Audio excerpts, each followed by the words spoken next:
If you like the story, you can support the author on Patreon. Link is in the description. Chapter 271, Spoils. Sito Aaaa. The final scream, like the wailing of a soul. Gozaburo, bathed in white light, desperately stumbled toward Kaiba, as if trying to reach him one last time, but ultimately failed to touch him. The radiance of the white dragon surged over him like an endless flood. The virtual body rapidly disintegrated under the white light, torrents of data swept away by the ultimate burst stream, vanishing as if drowned in an infinite river. Kaiba watched coldly, arms folded, as the figure in the red suit faded away. The dead should stay dead, Kaiba said. There's no place for you in this world anymore. The white light faded, and the remaining afterimage disappeared completely. Darkness returned to silence. A few seconds later, Kaiba spoke. Had enough. After a brief pause, Kira stepped out of the shadows nearby, chuckling, President Kaiba, you're as sharp as ever. Even in virtual space, your caution never slips. Though in his heart, he thought, the president always spies on my duels, and when he can't, he has his brother record them. So what's wrong if I sneak a peek at your skills? Kira was in a good mood. With his experience exploring link systems, he quickly adapted to moving and exploring in this similar virtual space. Soon, he was freely exploring. He'd even encountered several other of Gozaburo's AI children, and after some friendly duels, had some enjoyable exchanges.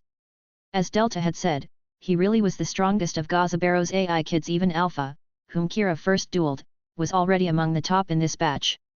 The rest were basically small fry, which Kira defeated easily. He even shared the joy of dueling with them, and afterward, they all seemed quite emotional. At this point, the president seemed to recall the scene Gozaburo had shown him of Kira's duel. Thinking of this, he couldn't help but smile faintly, though who knows if it was approval, or just amusement at the duel itself. Especially since this time, the opponent was from the president's old nemesis, and Kira's opponent, Delta, was Gozaburo's favored AI general. So, watching Delta go from calm to losing his mind, then getting his own monster stolen and one-shot KO'd, the president was quite pleased.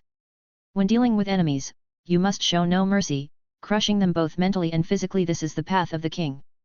Just then, a storm of data suddenly rose in the black space. The closed space seethed, a tornado of data swirling upward, manifesting a crimson demon's image. A massive, abstract, twisted body with claws and fangs, too blurred to see clearly. It roared deafeningly, filled with endless sorrow and rage, its body leaking data as if it were dying. Sito! The demon shrieked. Kaiba frowned. Gozaburo. It's me. I lost.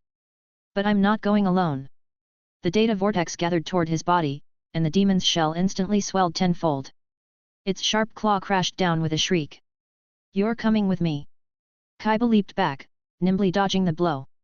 The walkway where he stood was smashed by the demon's claw, a blast of data surging out. Sito! Gozaburo's demon kept roaring, trying to pursue. TCH, stubborn old ghost. Blue eyes. A radiant white light burst from Kaiba, shining like a beacon in the darkness. The light became a shield, blocking the demon's charge, then soared upward, becoming a spirit. Blue Eyes White Dragon.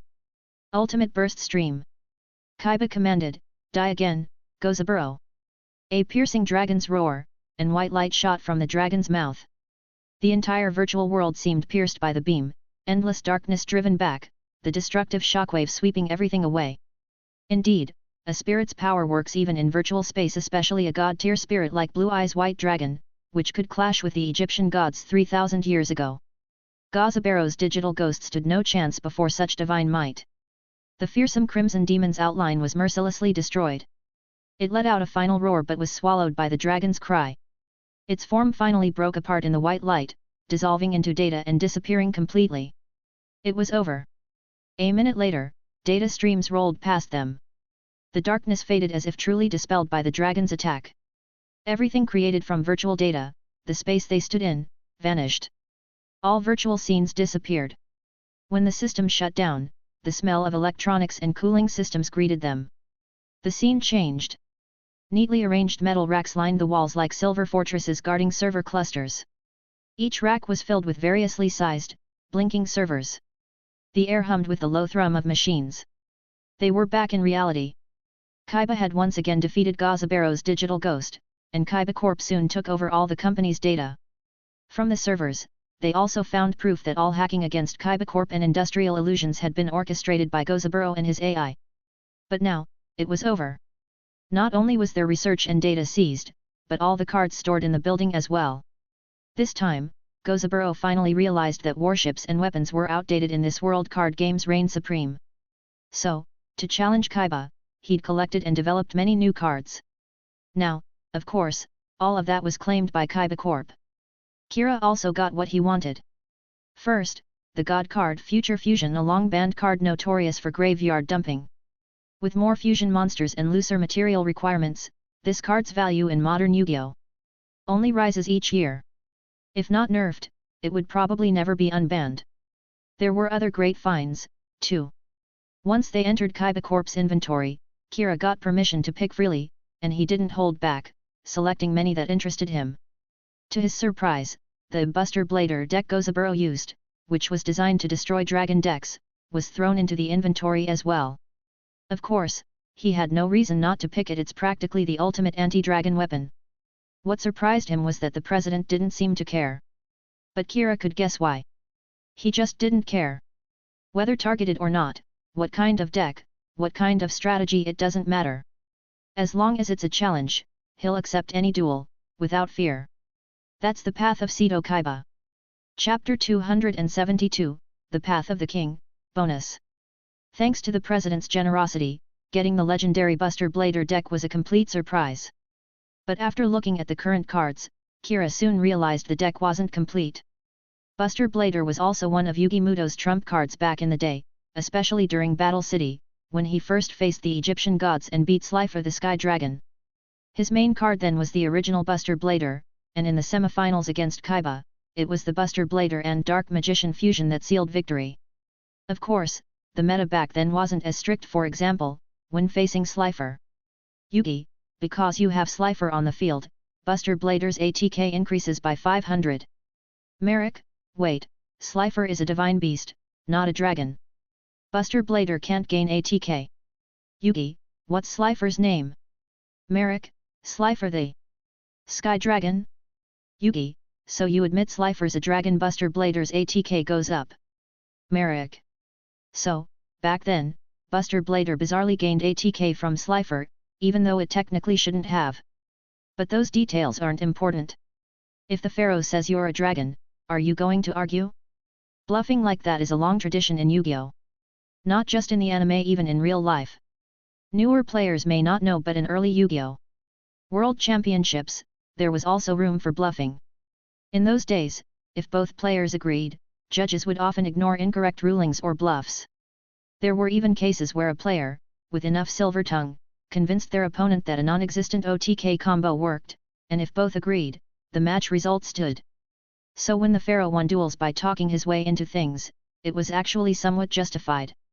As a main card, Buster Blader kept getting support. Gozaburo did deep research to target Kaiba, and used brand new cards not yet known to the public in this duel. But Kira knew that even so, the deck was incomplete. He wasn't surprised, though. The complete Buster Blader deck is a synchro deck, but that's impossible in this era. Same with Kaiba's Blue Eyes deck. Without synchros, it's incomplete. But that's a limitation of the era, and not likely to change soon. Synchro summoning belongs to 5DS era. In the anime, it wasn't just a new summoning method, it marked a whole new era, a leap to a new epoch. The key was the discovery of a new element called planetary particle, which also enabled the development of perpetual motion machines. Without planetary particle, there can't be synchros. You can't just print cards or research decks to break through, you need a physics breakthrough to usher in the new era of cards. By the way, Kira, you might be interested in this. Back at Kaiba Corp, while picking from the new card inventory, Mokuba suddenly appeared. Kira took the card Mokuba handed over, and his eyes lit up. Zaborg the Thunder Monarch. One of the monarchs, representing light. Level 5, 2400 ATK, destroys a card on the field when tribute summoned. Simple and effective. I heard you've been collecting monarchs, Mokuba smiled. It's a rare archetype. So I had someone keep an eye out, and if any monarchs showed up in the new inventory, you'd get one set aside. Kira patted Mokuba's shoulder. No need for words. Bro for life. Way more reliable than your brother. Honestly, I didn't expect after all these years to hear Gozaburo's name again. As they left the warehouse and the metal doors closed behind them, Mokuba sighed. This is the third time I thought we were finally rid of that man, but who knows if it's the last. Yet, who knows, Kira shrugged. But I think I know what the president would say. Oh. Mokuba glanced over. Kira folded his arms and imitated Kaiba's voice. Let him come, he's just a stray dog. No matter how many times, I'll send him packing. Mokuba couldn't help but burst out laughing. You really get my brother, Mokuba said. But be careful, don't let him catch you. Secretly, he actually holds grudges. Kira nodded, I know. After all, Joey has been called a third-rate duelist by Kaiba for his whole life, rated only 2 stars, and never even got a free duel disc during Battle City. No one understands Kaiba's grudges like Joey does. What about the other ace? Kira asked casually. For now, they've all been forcibly shut down and put in sleep mode, but they'll probably decide what to do soon. Mokuba stopped, looking a bit lost. If you ask my brother, he'd probably want to destroy them all. But... He paused, looking hesitant. Kira glanced at him. You disagree? Mokuba mused. After everything that's happened, especially with Noah, I wonder if they're just Gozaburo's victims too? Maybe. Who can say? Kira shrugged. He remembered Delta, whose biggest dream was to sell balloons at Kaibaland, yet still chose to sacrifice himself for his father, Gozaburo. But in the end, to Gozaburo, Delta was just a spare part with slightly better specs. One thing is certain, there are enemies, and that's enough, Kira said. I think the president understands that, too. Yes, no one understands better than Seto Kaiba. The path he chose was always one you had to walk over corpses, bathed in blood. By choosing this path, you're destined to trample your enemies beneath your feet, there's no other way. Yeah, I think you're right, Mokuba nodded. Well, now that you've wrapped this up, I should get going, Kira waved. I've still got a match waiting. Professor Crowlier has been messaging to hurry me up if I don't get back, he'll probably come find me himself. Chapter 273, The Chaz, Bonus. In the frigid polar region, the sky was shrouded in a gloomy hue.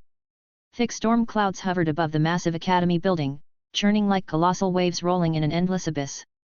This was the location of the North Academy. The Chaz. The Chaz. The Chaz. Below the raised platform, all the students had gathered, waving their fists and chanting the name of the new king from the main campus who had swept through the school in just a single day. Lightning slashed across the sky, its brilliance like a silver sword piercing the thick clouds. Chaz stood beneath the thunderclouds, the hem of his black attire billowing like a cape in the electric light. He raised his fist and led the chant, Chaz it up. The crowd responded in unison, all waving their fists and shouting, Chaz it up.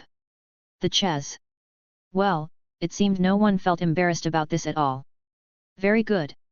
The Chancellor of the North Academy adjusted his glasses and stepped in front of Chaz, holding out a deck of cards. Chancellor, this is the most precious rare deck our school has kept.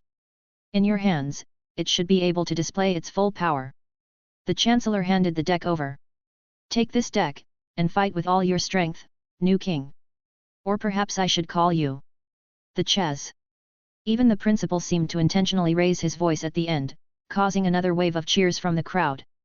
King! King! King! Chaz took the deck, quickly fanning through it, then looked up in surprise. Isn't this deck? Humph, that's right.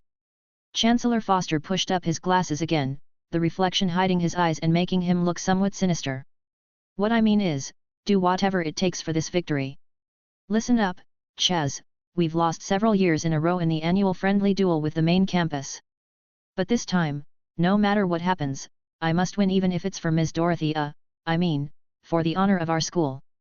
Chaz, wait, did you just say something weird there? But the Chancellor gave him no chance to ask, so this time, even if we use any means necessary, we must win. With that, he raised his fist again. The Chaz. The students' synchronized shouts once again drowned out the hall, cutting off Chaz's doubts. He fell silent, then looked at the deck in his hand. He then reached into his card case, pulling out his own deck, gazing at it in a daze. These were the incredible cards he had encountered during his journey from the main campus to the North Academy. Even he himself had never imagined the power residing within them. As if responding to his thoughts, a soft white light seemed to radiate from the deck, converging toward the thunderous sky. Chaz looked up, staring in a trance at the thunderclouds. The brilliant light converged into a massive illusion, outlining the shape of a dragon. Interwoven with light and shadow, its body seemed to be split by an invisible boundary, one half bathed in radiant light, the other in endless darkness. Light and darkness coexisted mysteriously within the same body. Chaz stared at the dragon's apparition, entranced. Chaz, what are you spacing out for? The Chancellor's question snapped him back to reality. Chancellor.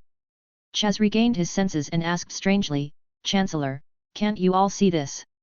The Chancellor looked in the direction of his gaze, puzzled. See what? Did you see something? The Chancellor scratched his bald head and looked toward the empty sky. Nothing. Chaz retracted his gaze. The crowd once again erupted in cheers, shouting his name, but Chaz remained absent-minded. When no one was paying attention, he once again drew out that card from his case. It was the wondrous card named Light and Darkness Dragon he had encountered on his long journey, a card inhabited by a spirit. So this is a spirit. Is that it?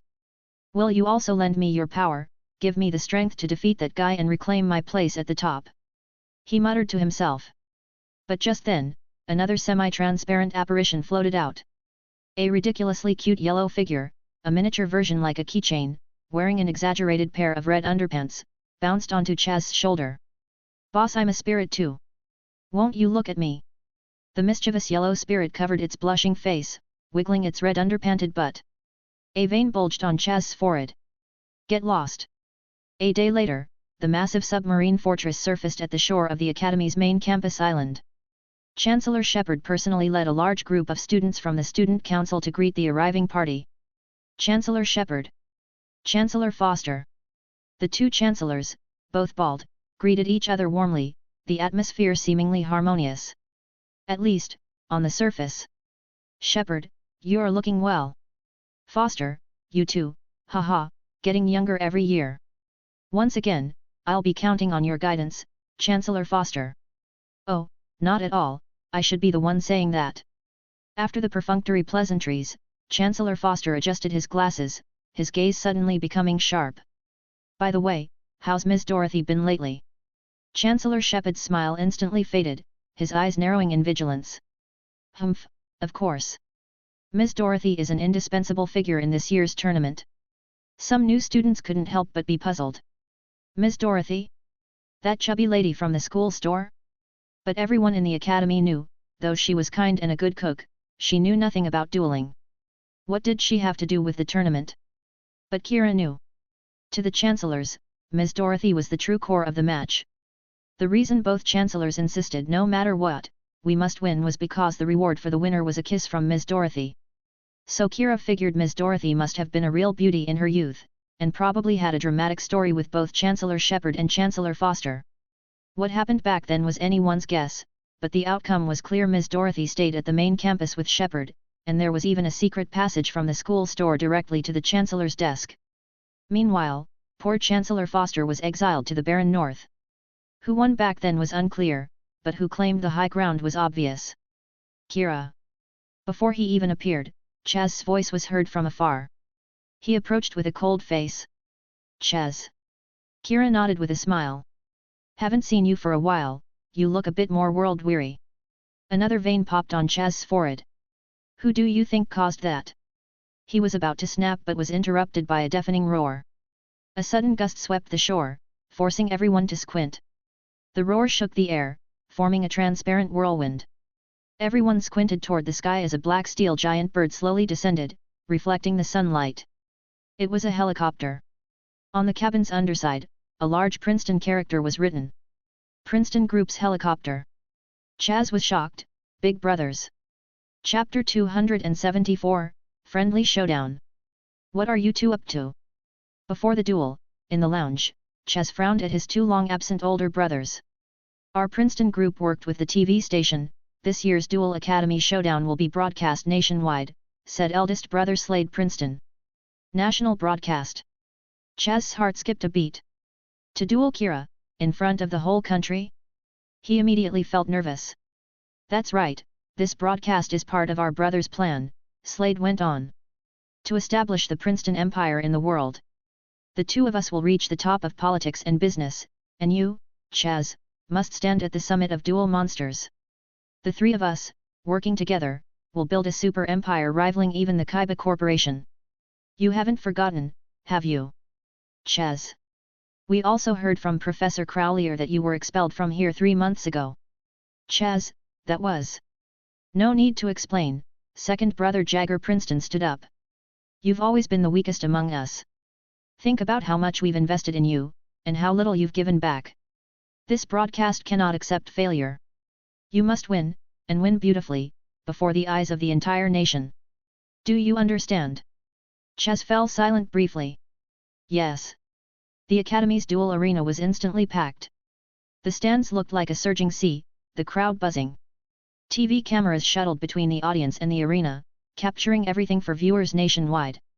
Back here again, Chaz, Kira said as he donned his dual disc and stepped onto the field, smiling. This must be the third time, right? But this time will be nothing like before. Chaz activated his dual disc, saying coldly. This time, I've crawled up from the deepest pit of hell. I've undergone a complete transformation. Defeating you, surpassing the wall that once stopped me, is my first step. So this time, victory will be mine, and it must be mine. He glanced at the seats where his two brothers sat. It has to be me. As he finished speaking, the spirit of Yellow Ojama floated out from his deck. Don't worry, boss, I'll do my best. Shut up. Chaz snapped. Do you think I'd let a loser like you appear in such an important match? Ojama Yellow looked hurt, his eyes drooping. How could you say that? Oh, looks like you've made some good friends on your journey, Chaz, Kira smiled. What? No, this guy isn't, not this scrub. Chaz shoved Ojama Yellow back into the deck. Though Ojamas would become his signature monsters in the future, at this stage Chaz still looked down on scrub monsters. No matter how much Ojama Yellow begged, he refused to use him in battle, saying it would be absurd for such a scrub to appear on this important stage. My deck is stronger than ever now. Watch, Kira. This time will be different. Interesting, I've prepared the perfect deck for you too, Kira smiled. Let's see what happens. Duel. ×2. Kira, LP 4000. Chaz, LP 4000. I'll go first. Draw. Chaz said. Activate spell card Graceful Charity. Draw 3 cards and discard 2. Then I set a monster in face-down defense, and set another card. Turn end. My turn. Draw. Kira drew, then calmly inserted a card into his dual disc. First, activate Graceful Charity. Draw 3, discard 2. He discarded 2 cards, but one immediately triggered an effect. One discarded card is Learning Elf. When sent to the graveyard, I draw 1 card. Manga card. No explanation needed, it was from the Industrial Illusion, the same card Gecko used against Kira. Next, I activate this card. Spell card Reasoning. Reasoning, hey. Chaz was familiar with this card. That's right. The opponent declares a monster level. Cards are revealed from the top of the deck until a summonable monster appears. If the level matches, it goes to the graveyard. If not, it's special summoned, and the rest go to the graveyard. Chaz frowned. He'd faced Kira twice before, but Kira's deck was always different, making it impossible to guess the level. Based on past experience, Kira's first duel deck focused on banishing level 4 monsters, the second was VWXYZ, both with level 4s as the most common. I'll declare level 4, Chaz said. Kira revealed 3 cards, the 4th was a monster. Ha, it's this guy. Kira revealed the monster. Too bad, it's Spell Canceller, level 5, 1 level higher than you guessed. So Spell Canceller is special summoned. Spell Canceller, ATK 1800. Spell Canceller. Chaz frowned again. He knew Kira often used this card. Field-wide lockout effects were notoriously oppressive, and it was no surprise Kira would use them. Spell Canceller attacks the set monster, Kira said. A beam of energy shot from the machine, striking the covered monster. It flipped over, the level 3 dragon masked dragon. When Masked Dragon is destroyed by battle and sent to the graveyard, its effect activates. As Ches spoke, a golden light shot from his deck. Special summon a dragon-type monster with 1500 or less ATK from the deck. Come forth. My ace from the North Academy. Ches raised his arm high. The golden light landed on his field, taking the form of a small dragon. Armed Dragon LV3. Armed Dragon LV3, ATK 1200. Seeing their academy's ace appear, the northern students all clenched their fists and shouted, "King! King! King!" Cirrus was surprised, level monsters. Just like Kira's silent magician, top student Misawa explained. They level up automatically under certain conditions. But that's a legendary, super rare card. Chancellor Shepard was shocked, that's the secret treasure card entrusted to the North Academy. Foster, you. Under Shepard's questioning look, Foster just crossed his arms, looking shrewd. Humph. I told you, I'm serious this year. I'll claim the reward no matter what. Shepard jumped up in alarm. Miss Dorothy's kiss, for this old guy? Impossible. Absolutely not. He couldn't accept it. Don't kid yourself, the reward is mine this year too. Shepard desperately waved his fist. Kira. You must win. You absolutely can't lose. Kira chuckled. The old Chancellor, still fighting for a kiss from Ms. Dorothy after all these years.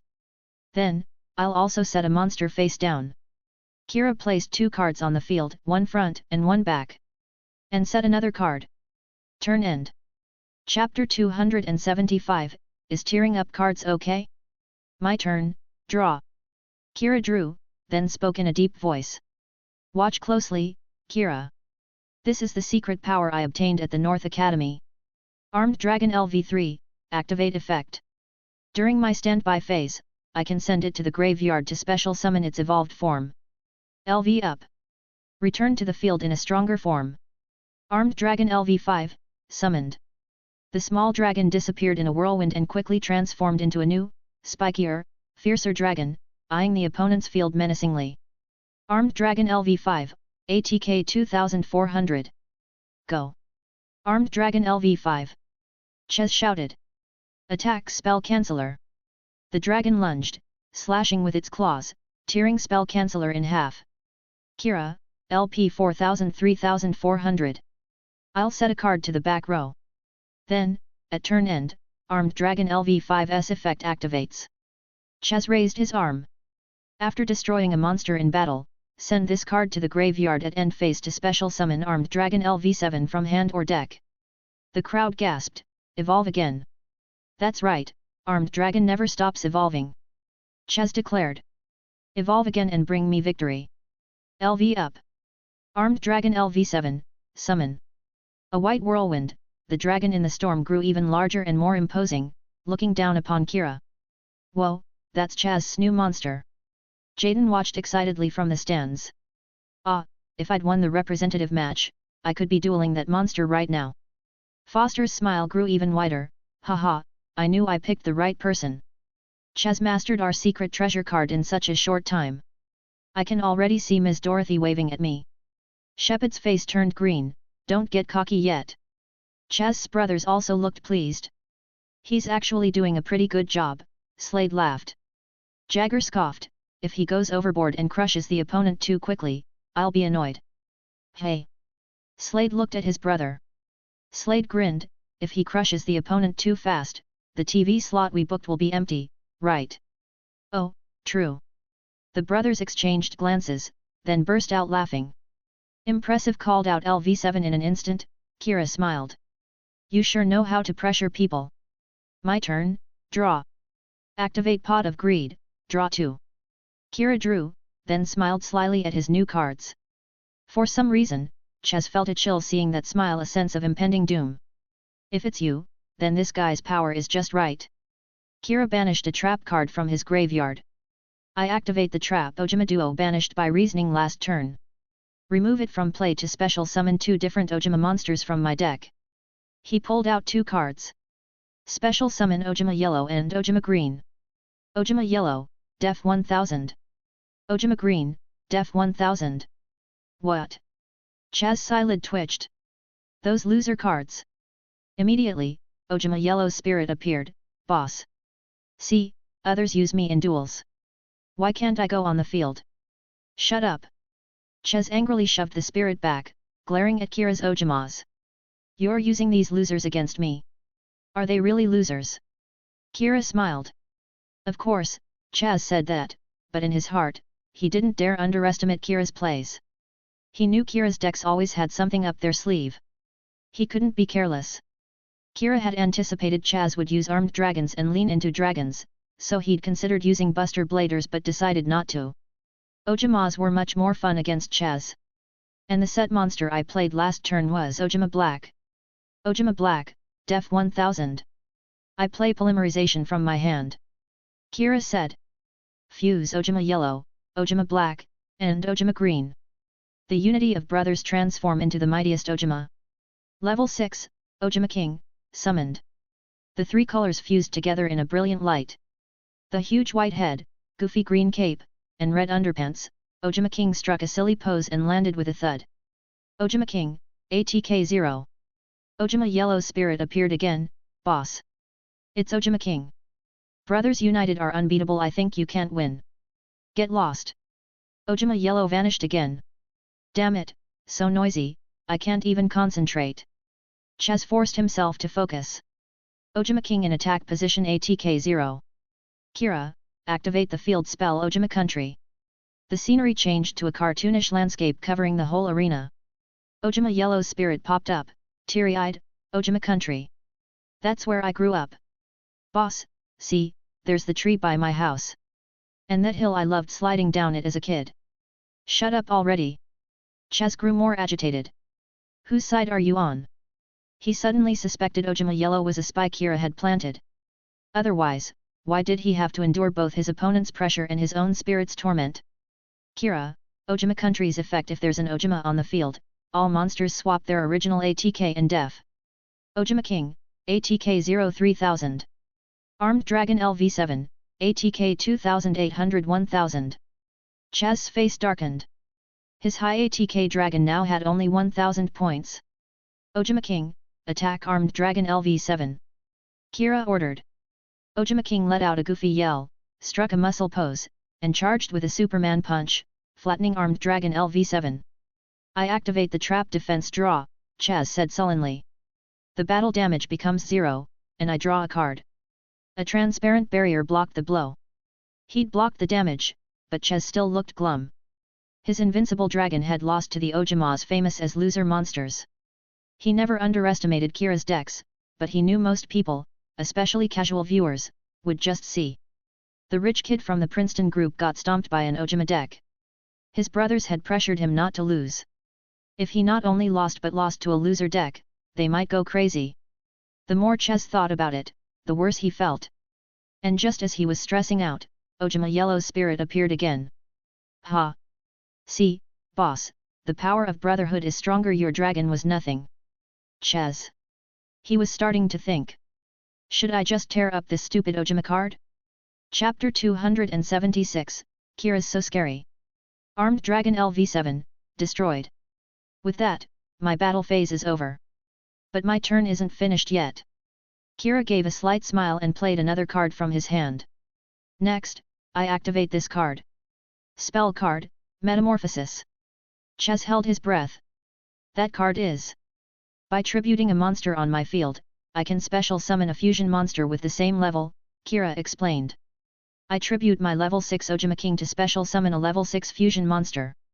Chaz still didn't quite get it, but Alexis and the others were already drawing in cold breaths. In the deck Kira was using, a level 6 fusion monster could only mean. Come forth. Under the radiance that enveloped Kira's field, the Ojama King vanished, a storm brewing as a graceful figure glided out on ice blades. Level 6, Cyber Blader, special summon in defense position. Cyber Blader, def 800. The real card is level 7, but in the anime it's level 6, same as Ojama King. Just as expected. Those who'd seen this combo before, like Alexis and Misawa, were already casting sympathetic glances at Chaz. To be hit by this move from Kira in a nationally televised duel. Misawa said nothing, merely shaking his head. He looked at Chaz as if he were already dead. Cyberblader? Isn't that Alexis Rhodes' card? And in defense position. Ches clearly hadn't seen this combo before and just frowned. Are you serious? As a level 6 monster, Cyberblader has 2100 ATK, but only 800 def. It was hard not to think Kira had slipped up. Activating my set card, Kira announced with a snap of his fingers, revealing the card he had set at the start of the duel. Trap card, Ojama Trio. It special summons 3 Ojama tokens to your opponent's field in defense position. Ojama token, def 0x3. The green, yellow, and black trio promptly jumped onto Chaz's field, each getting comfy sipping tea, snoring, reading the paper. Then Ojama Yellow Spirit popped out excitedly, "Hey, dropping by for a visit." "Whoa, a fellow countryman!" Ojama Yellow exclaimed, eyes lighting up. Ojama Green grinned. "Come, sit down, let's have a chat." Yet. Let me tell you, my boss is so stingy he says I'm too weak to get any screen time," Ojama Yellow Spirit whispered, sighing. "You guys are lucky, following the right boss. You get so many scenes." Ojama Black, zzz. Chaz took a deep breath. "Stay calm. Don't get mad. Tear up a card as a duelist? Never. No matter how angry, you can't rip up this damned Ojama Yellow. Cyberblader's effect, when your opponent controls exactly 3 monsters, all the effects of their spells, traps, and monsters are negated," Kira said, smiling. Chaz's eyelid twitched. All spell, trap, and monster effects negated? This blader had such a broken lockdown effect? Never saw that when Alexis Rhodes used it before. In the anime, Alexis used this effect only once. Most people only know the first 2 effects, so those unfamiliar with Cyberblader never realize it has a hidden ability. "Stay calm," Chaz muttered, suppressing his anxiety. "But the lock only works if I have exactly 3 monsters. It's strong, but I can break it just by summoning another monster." "Field spell, Ojama Country effect activates," Kira continued. "Once per turn, I can send 1 Ojama card from my hand to the graveyard to special summon an Ojama monster from my graveyard." He briefly showed a card from his hand before sending it to the graveyard. "I send the trap card Ojama Delta Ware, from my hand to the graveyard." Kira then picked up a card from his graveyard. "And I special summon this Ojama monster from the graveyard. Ojama King, revive." Ojama King hopped back onto the field, flexed his muscles, and let out a gruff cheer. "Ojama, Ojama." The 3 tokens and the Ojama Yellow Spirit all applauded, "Awesome. So cool." But Chaz couldn't care less about the annoying losers. He'd just realized something terrifying, that effect. When Ojama King is on the field, select up to 3 of your opponent's monster zones they can't be used, Kira declared. "So I choose your last 2 remaining monster zones to seal." "Ojama lock." Ojama King roared, "Ojama, Ojama." As he spoke, 2 more Ojama tokens leaped out, sitting to the left and right on Chaz's last 2 monster zones. Total lockdown. Chaz was dumbstruck. TH this. 3 tokens clog up 3 zones, and the other 2 are sealed by Ojama King. In other words, he can't summon any more monsters at all. And if he can't change the number of monsters on his field, Blader keeps its negate all effects your opponent controls lock. How is he supposed to play? He can't do anything. Why does a strategy this disgusting even exist in the world? Chaz's brothers couldn't sit still either, they shot up, staring dumbfounded at the chilling field. "Dueling, can it really be like this?" Jagger asked his brother blankly. His brother Slade shook his head, face saying, "Don't ask me, I'm just a political science major, I barely know more about cards than you do." But even outsiders could see. "He's already dead, isn't he?" "Next, I activate the spell card of Burial Magic. I banish Pot of Greed, Reasoning, and Graceful Charity from my graveyard to draw 2 cards from my deck." Kira drew 2 more cards, glanced at them, and set them both. "I set 2 cards, and end my turn." Kira was quite polite. "Your turn, Chaz." "Chaz." The whole place fell silent. Chaz didn't draw, but no one found it strange, they even felt a twinge of sympathy. Chaz had never been well liked at the academy, always looking down on others, demanding people make way for him, gathering lackeys. But most people just disliked him, he'd never actually harmed anyone's interests.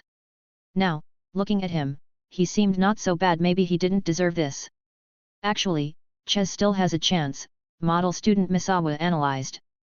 With Ojama King on the field, thanks to Ojama Country, all monsters ATK and def on both sides swap. Ojama tokens usually have 0 ATK, 1000 def, but swapped, their ATK becomes 1000. Is 1000 ATK any use? Cirrus asked, confused.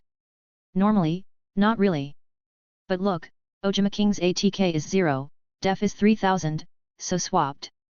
Its def becomes 0, so a token could destroy it. That would free up the 2 sealed zones. Cirrus realized. Exactly. So, look at the state of Kira's Ojama King, Misawa said. Ojama King, ATK 3000. Ah, it's an attack position. Cirrus frowned. So the tokens can't beat it. This is useless. Haha, not entirely, Misawa explained patiently. If a low ATK monster attacks a high def monster in defense, you just lose LP. Attacking monsters don't self-destruct. But if you attack an attack position monster. I see. Cirrus finally got it. So Ches just needs to switch a token to attack position and ram it into Ojama King. He'll take damage, but reduce his monster count to 2. Then Blader's lock will be broken, and he can use card effects again. Yes, though he'll lose 2000 LP. It's a big price, but it's his only way out, Misawa nodded. But then Alexis spoke up again, is it really that easy? Cirrus blinked. You know Kira's dueling style. Do you really think he wouldn't have prepared for this weakness? Cirrus hesitated. Rhodes, you mean? They all glanced at the 2 set cards in Kira's back row. Exactly, Misawa nodded. That's what I was thinking. Chaz can't use any effects, summon monsters, or activate cards. He literally can't play anything. All he can do is switch a token to attack and ram it in. That's his only move. But Kira has plenty of options. Maybe a trap that could kill Chaz instantly during the attack, Alexis said. Whatever it is, Chaz won't be able to counter, since all his effects are negated. Or even just a trap that blocks attacks. If Chaz can't attack, he can't break the lock at all, Misawa shook his head. If I were in Chaz's place, I can't imagine a way to win. Cirrus. Listening to the model student's analysis, Cirrus looked at Kira on the field, calm, radiant, smiling as always, but somehow more terrifying than ever. Kira really is scary.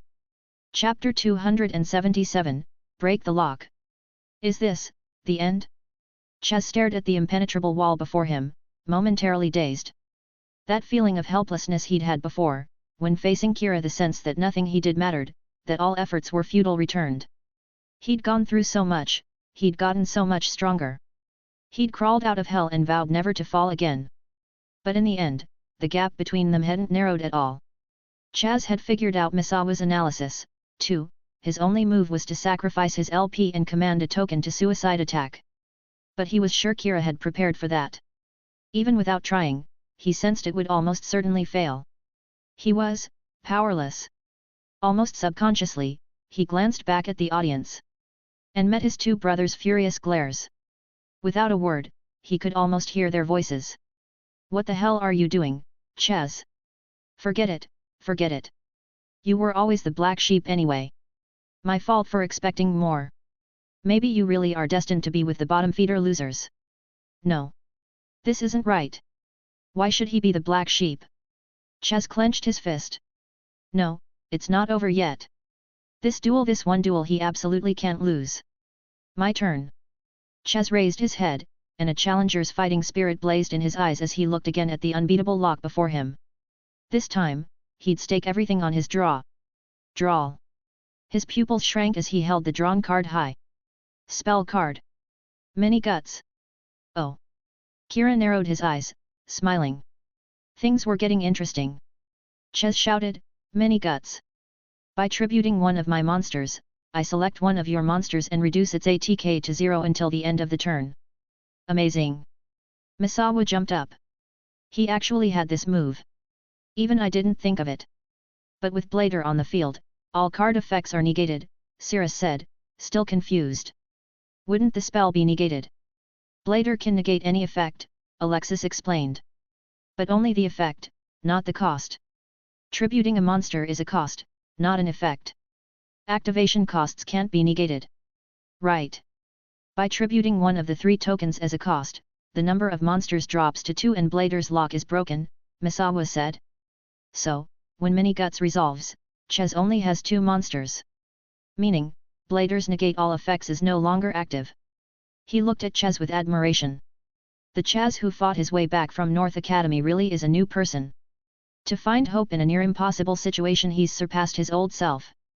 I tribute 1 Ojama token to reduce your attack position Ojama King's ATK to 0. Ojama King, ATK 3000 ATK 0. The Ojama yellow spirit popped out again, pleading, "Boss, don't hit my brother. Or at least not in the face. Get lost." Chaz let out a deep breath. He couldn't help glancing again at his brothers in the audience. This time, their faces finally showed a glimmer of approval. Yes, he'd decided long ago, he wouldn't be the black sheep anymore. Chaz's gaze was resolute. He would use his own hands to take back his rightful place. Kira smiled and nodded. "Not bad, you even broke through the Blader lock. Impressive." "Humph, your composure ends here," Chaz said.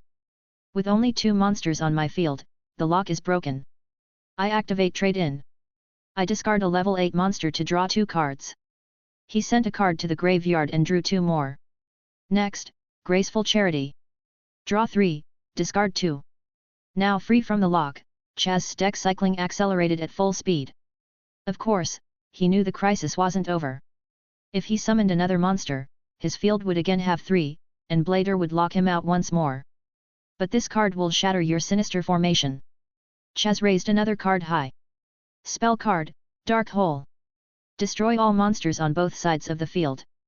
A collapsing celestial body emerged, warping space. Chaz's tokens and Kira's Ojama King and Blader were all sucked in and obliterated. "When Ojama tokens are destroyed, you take 300 damage for each," Kira said. Chaz, LP 4000 3400. TCH, but at least the field is clear again, Chaz said. "Then, I activate level modulation. My opponent draws 2 cards, and I special summon an LV monster from my graveyard, ignoring its summoning condition. A monster card emerged from the graveyard. So, I revive this card from my graveyard. Return to the field. Armed Dragon LV7, arise." A storm erupted as the iron-armed dragon returned. Armed Dragon LV7, ATK 2800. Monsters special summoned by level modulation can't attack or use effects this turn. But I tribute Armed Dragon LV7 to upgrade it even further. LV7's form dissolved into golden light, a storm swirling as the dragon evolved. Crimson brilliance slashed the sky, amidst the tempest, a vast figure emerged, steel scales, razor-sharp armor glinting coldly, its eyes burning with fire. The ultimate Armed Dragon LV10, summoned. Armed Dragon LV10, ATK 3000. PS, bonus chapter at 100 PS. Chapter 278, The Light and Darkness. Armed Dragon LV10, summoned. To break through that kind of lock and instantly turn the tables in Princeton's favor. Alexis murmured. Indeed. Standing there now might not even be the Ches we used to know, Misawa said. Jaden's eyes sparkled. I want to duel Ches again. It's not over yet. Ches declared. I activate my set card, Continuous Trap Limit Reverse. Special summon 1 monster with 1000 or less ATK from my graveyard in attack position. He pulled a card from his graveyard. I revive the card I discarded with Graceful Charity. Come back, Wish Dragon. Wish Dragon, ATK 700. Wish Dragon's effect, tributed to special summon 2 dragon tokens. Wish Dragon dissolved into light. 2 tokens appeared. Dragon token, ATK 0x2. Then, activate the continuous spell Precious Cards from Beyond. If I tribute 2 or more monsters for a tribute summon, I can draw 2 cards. Ches took a deep breath. I know you may look empty-handed, but you must have something hidden in your back row, right? Chaz said. Kira. Or maybe it's in your hand, I know you.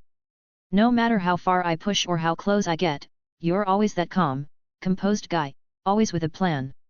That's what's most infuriating. But he raised his voice, his tone suddenly sharp. But this is the end. Ches shouted. Watch closely, Kira. This is the power I found after returning from hell, my symbol of rebirth. I tribute my 2 dragon tokens. A white whirlwind, both tokens vanished. Shine, wings of light. Devour, abyss of darkness. Descend at the border of light and dark. He raised the card high, a storm of light and darkness burst forth. Light and darkness dragon, summon. Half holy light, half abyssal dark, the conflicting colors merged on one dragon's body. One eye blazed like the sun, the other deep as night. Light and darkness dragon, ATK 2800. What kind of monster is that? Cirrus gasped. That sacred feeling. Is this Chaz's new ace? Misawa wondered. A divine aura enveloped the field.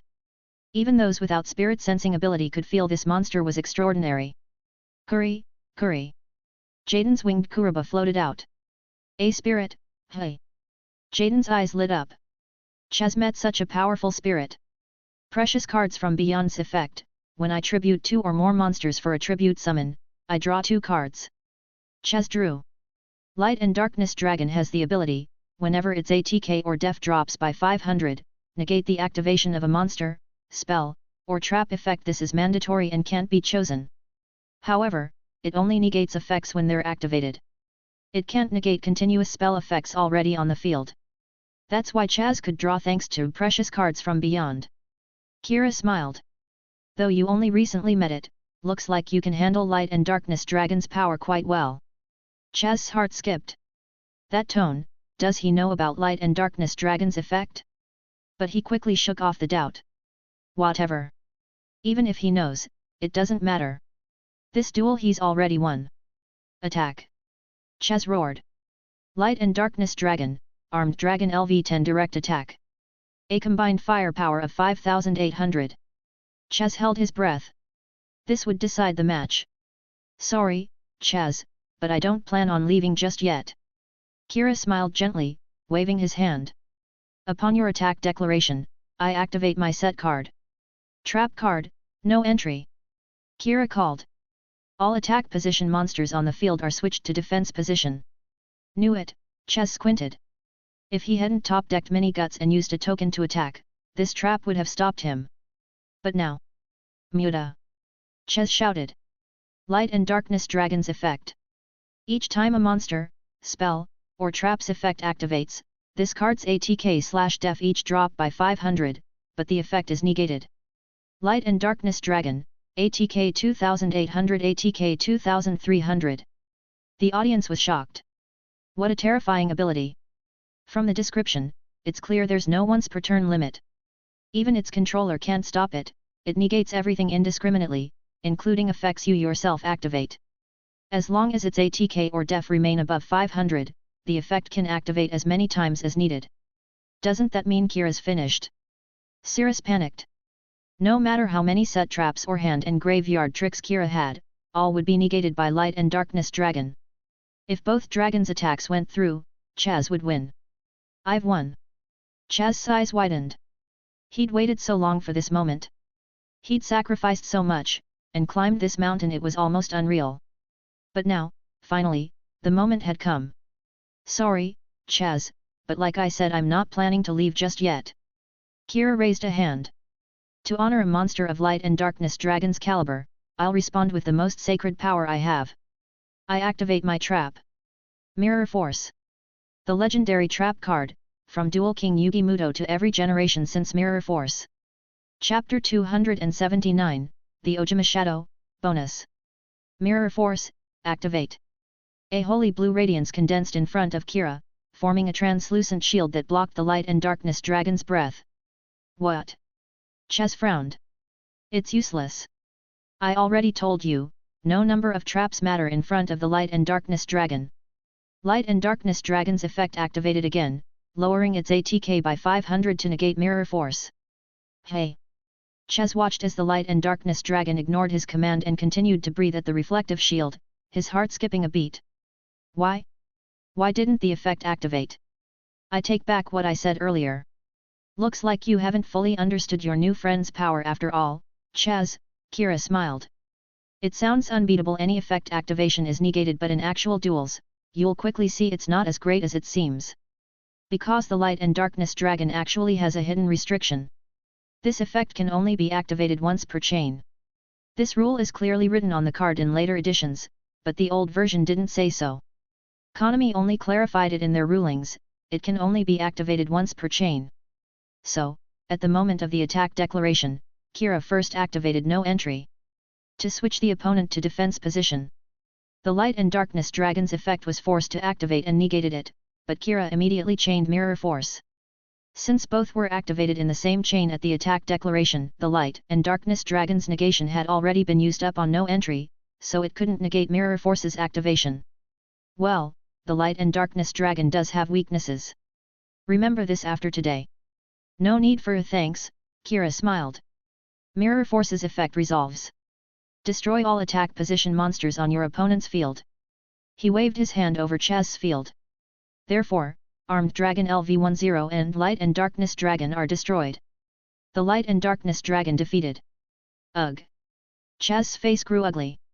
His ultimate trump card, the invincible Light and Darkness Dragon, was eliminated just like that. It was only now that Chaz realized. Only one activation per chain, hey. That really is a big weakness for the Light and Darkness Dragon. But then, how did Kira know? Even he hadn't realized this. Chaz glanced at Kira again, finding him more unfathomable than ever. Every time he thought he'd caught up, every time he tried to reclaim the field with confidence, he'd always find that the other side was hiding more than he'd ever realized. Even if he fought this hard, was the gap between them really not shrinking at all? No, that can't be. He refused to accept that. Light and Darkness Dragon's final effect. Chaz shouted. When this card is destroyed and sent to the graveyard, destroy all cards you control. Then, special summon one monster from your graveyard. The spectators held their breath. A dragon this powerful had another hidden ability?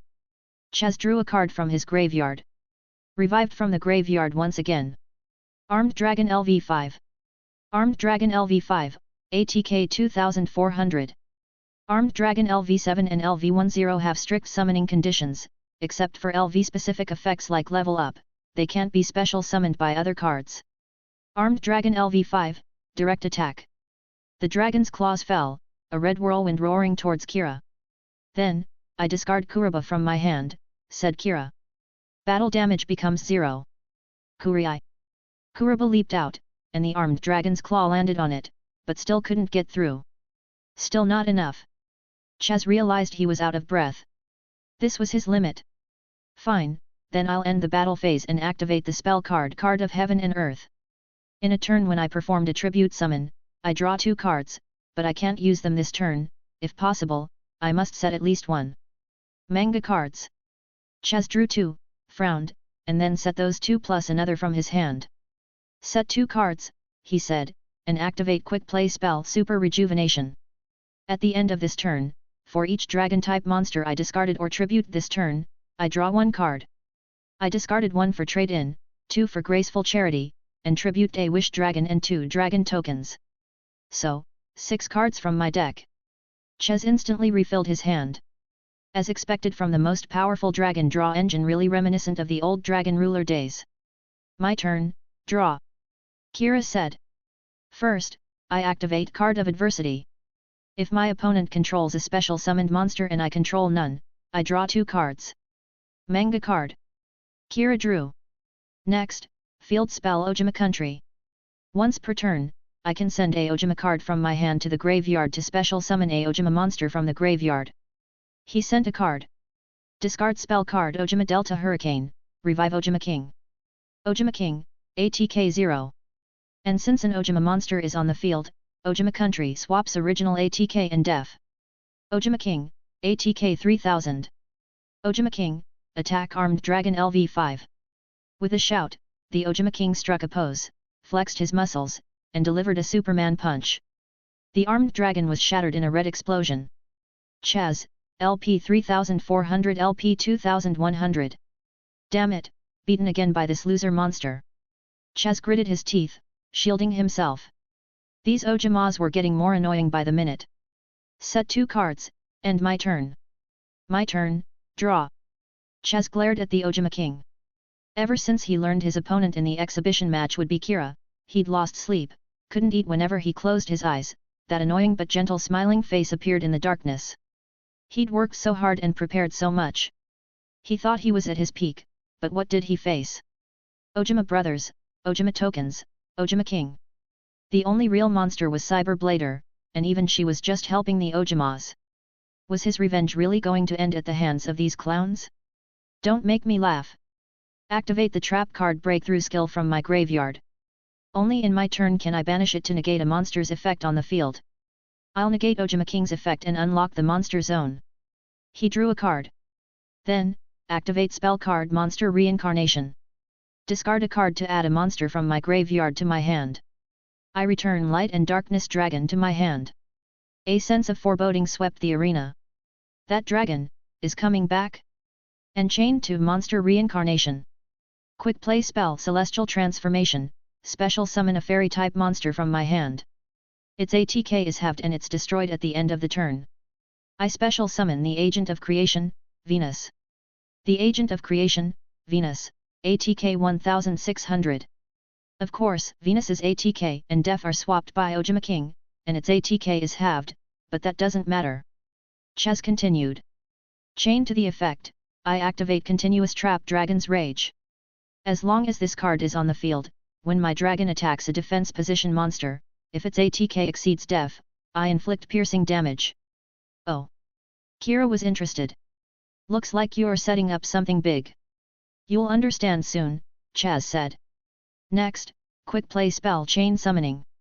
Only usable in Chain Link 3 or higher.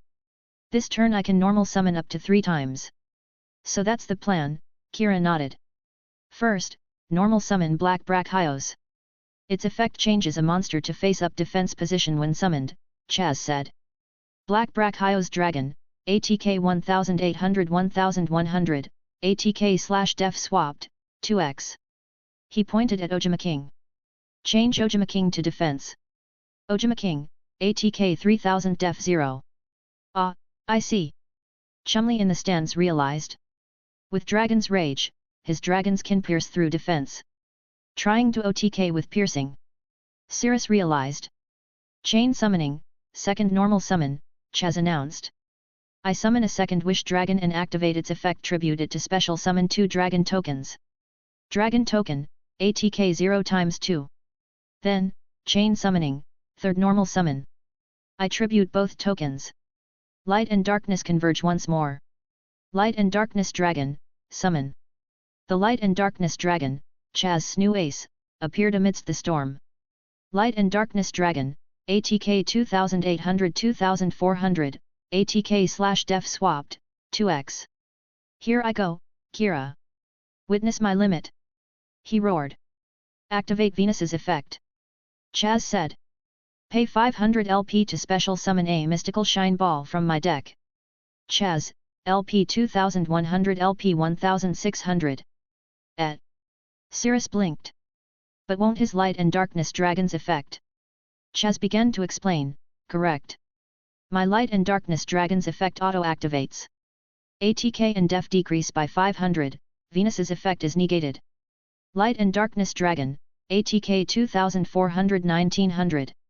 Everyone was stunned. Negating your own effect? What kind of play was this? But Venus's effect isn't once per turn, so I pay another 500 LP to special summon another mystical shine ball. Chaz, LP 1600 LP 1100. Chaz squinted.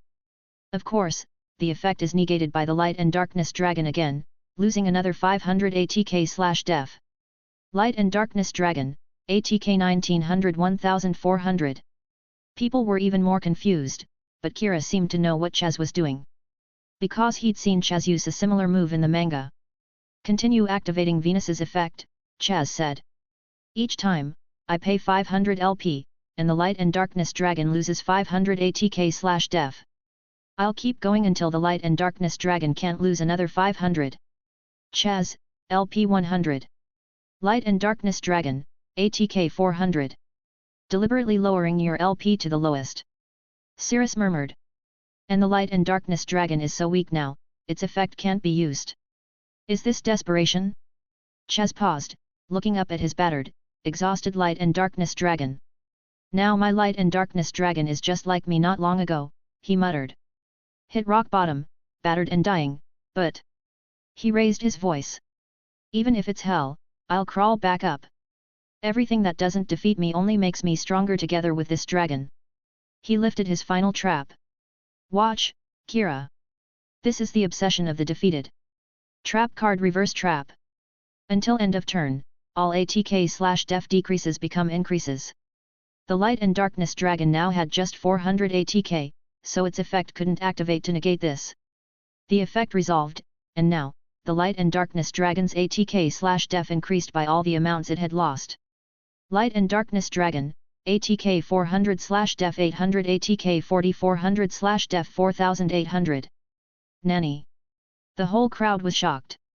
He'd shot up to over 4000 ATK/def in a single turn? And not only that, its effect is back. Chaz said urgently. 4400 ATK means it can negate 8 more effects. And with Dragon's Rage, its attacks are piercing, Alexis noted. If it hits Ojama King with 0 def. OTK. Cirrus was stunned. Jaden was hyped, awesome combo. Amazing duel. Go, Light and Darkness Dragon. Win this. Chaz roared. Crush that trash monster. Light and Darkness's breath seemed to tear the sky, shake the earth, and annihilate everything. This is all of me, back from hell. Chaz took a step forward. Every mountain in my way, I'll destroy with this power. Well, having ambition is good, Kira nodded. But if you get too caught up in your own world, you'll leave openings. What? Chaz frowned. Activate my set card quick play spell emergency provisions, Kira said. Send any number of my spell/trap cards to the graveyard, gain 1000 LP for each. Trying to survive this attack? But my Light and Darkness Dragon will negate it. Chaz shouted. Light and Darkness Dragon, lose 500 ATK/def to negate emergency provisions. Light and Darkness Dragon, ATK 4400/def 4800 ATK 3900/def 4300. Of course it's negated. But just like when you used mini guts to break the blader lock, only the effect gets negated, not the cost. Kira explained. Sending spells/traps to the graveyard is the activation cost, not the effect. So I send Ojama Country to the graveyard. Now, all monsters ATK/def swap back. Light and Darkness Dragon, ATK 3900 4300. Ojama King, def 0 3000. So you used the cost to get rid of the field spell, Chaz grunted. You're not the only one who knows how to exploit costs, Kira smiled. But even so, you're still taking a lot of damage. With Dragon's Rage, you'll take piercing damage equal to the difference. Don't be hasty. Why do you think I waited until your attack declaration to activate emergency provisions? Kiran smiled. Chaz's eyes widened, recalling what happened earlier, only one negation per chain. Could it be? Exactly. At the attack declaration, I chain my set card. Trap card D2 shield. Target one face-up defense position monster I control. Its def becomes double its original value. Chaz's eyes bugged out. Double original def? That's... Ojama King, def 3000 6000. 6000 def. Ojama King instantly swelled to mountainous proportions. No. No way. He'd come so far, played so perfectly, but still couldn't get past an Ojama? Ojama. Chaz nearly wept. He didn't think he'd ever escape their shadow. Ojama.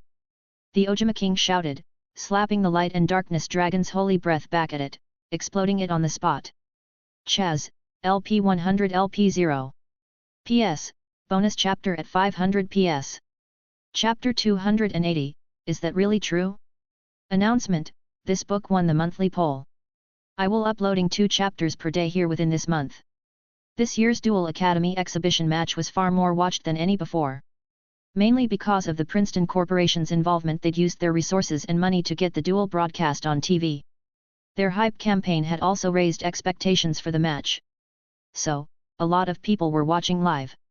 But whether they were ordinary duelists there to learn, board office workers killing time, or professional duelists harshly judging the new class, they all quickly got hooked. Because it was really fun to watch. Especially this Fujiki Kira, everyone remembered his name. How could they not? His plays were hilarious. When he handed over 3 ugly tokens, and then suddenly locked Chaz out with Cyber Blader, the viewers went wild. But Chaz, managing to top deck his way to a comeback, also won respect. Even pros were shocked. Are Duel Academy students really this good now? And this year's reps are all first years? Either one of them could go pro right now. Even the TV staff were having a blast, pointing at the screen and chatting. The whole studio was full of laughter. Until Kira gave Ojama King 6000 def, and Chaz watched his 4000 ATK dragon crash into it in despair. Wow, 6000 def king. A staffer cheered. Ha ha ha, this kid's funny beat a dragon deck with nothing but Ojamas. Just then, the manager's angry voice rang out, what are you laughing at? Cut. Cut. The sponsor's about to lose and you're all laughing? Don't you want your jobs? So, right before the dragon's breath hit the Ojama King, all TV screens cut to static. In a blink, a pretty host appeared, smiling sweetly. Let's take a quick break for the weather. Today and tomorrow, clear skies. What? The whole country exploded. They cut it at the most critical moment? But of course, everyone knew the result. Cutting the broadcast made it obvious. The only point was to spare the sponsor's dignity. Chaz fell to his knees, stunned. He lost. Again. Strangely, when his LP hit 0, he found he wasn't as disappointed as he expected. It felt natural. Why? Had his subconscious already accepted, I can't beat this guy? Realizing this, Chaz felt even worse. Worse than losing, is being used to losing. It was a good duel, Chaz, Kira smiled, putting away his duel disc. Coming back from the northern school, you've really improved. Chaz. Improved? He knelt, looking up at Kira, who seemed even taller and more unreachable under the arena lights. No, maybe he'd always been this way, he'd just never realized. No matter how much he grew stronger, the gap didn't close. Maybe from the very beginning, they weren't even in the same league. Maybe from the start, he never had a chance to win. Ojama. Chaz gave a bitter smile. Even with my best cards, I'm no match for him with the trash monster. What are you doing, Chaz? Chaz's brothers came down, the eldest barking angrily. Do you realize what you've done? Slade shouted, you think this was just about you? This was our family's business. Do you know how much we invested, and what this loss means for the company? Chaz hung his head. Sorry. Stop it. Jaden, ever the hero, couldn't take it. He leaped on stage. Chaz fought beautifully, Jaden said. He gave it his all, and everyone saw his performance, right? The eldest brother glared at the jellyfish head from Red Dorm. We don't care about performance. All that matters is the result, he said coldly. He lost. Our investment is gone. That's all. A duel without victory is meaningless. No. Jaden argued. Dueling isn't just about winning or losing. What's important is what you gain from it. The brothers frowned at Jaden. Who was this guy? What right did he have to meddle? Chaz has always fought with the pressure you two put on him, Jaden said. Even in pain, he kept battling. His real obstacle in this duel wasn't Kira, it was you two. What? Slade frowned. Jagger added, but he lost with a joke deck, right? Chaz. Thinking back, he realized all his cards Armed Dragon, Light and Darkness Dragon were rare, powerful cards that only elite duelists could use. By contrast, Kira's deck was full of commons cards you could buy anywhere. That thought made him feel even worse. No, Jaden interrupted. Kira could have used any deck, but he chose this one, against Chaz, in the most important match. Do you know why? Chaz froze. Why? Because he's twisted and enjoys watching people struggle? Because this deck carries something Kira wants to tell you through this duel. Jaden said. Chaz. Hey? He did? Chapter 281, The Chancellor Bears It All. Tell me something through the duel. Jaden's words left Chaz dumbfounded. Is that true? How come I didn't feel it? Chaz furrowed his brow, thinking hard. If he gained anything from this duel, it was pain and frustration.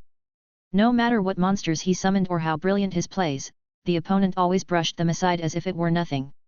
If there was any message, all Chaz got was, "You really suck. I didn't even go all out, and you were already down." Chaz, when you came back from the northern school, you gained not just new cards, but new friends, right? Jaden said. Chaz was stunned. At first, he thought Jaden meant his new classmates, but soon realized. He meant dual spirits. Yeah, like me. Your most reliable partner. Ojama yellow spirit popped out, wiggling his red underpants on Chaz's shoulder. Still traumatized, Chaz wanted to tear him apart. Damn, maybe I should just rip this idiot up. Right, that's it. I saw him appear several times during the duel, Jaden smiled. So Chaz also gained a precious card spirit partner. Precious? Partner. Chaz looked at Ojama Yellow in disgust. This thing? Ojama Yellow whimpered, Boss, did you forget our vows? Or have you moved on from me? Get lost. I never made any promises to you. Chaz shouted. So, Chaz, you have the spirit's power, but you didn't add it to your deck, did you? Jaden asked. Why? Isn't that obvious? Chaz said coldly. There's no way I'd use that trash in such an important duel. But Kira used the Ojama deck and fought beautifully, didn't he? Kira. There's no such thing as a useless card. They're just waiting for someone to unlock their potential, Jaden said. Chaz has gotten strong, but you're still chasing power alone, right? But I think duels need more than just power. Kira chose this deck and this way to duel you, to make that point. He looked at Kira. Right, Kira? Yeah, more or less, Kira nodded seriously. Well, since Jaden said so, let's go with it. Can't just say I picked Ojama to humiliate Chaz cause it'd be fun. Yeah, that's right, boss. Ojama Yellow danced, looking at Jaden and Kira with tears of gratitude as if they were the best people in the world. I can be useful too. Look, Kira used my brothers to beat you to a pulp, left you totally destroyed. Chaz's veins popped again. Maybe I really should rip this clown up. But Chaz fought beautifully too, Jaden stepped back, hands on hips, facing the audience. See? Everyone thinks so. The northern students chanted together. King! King!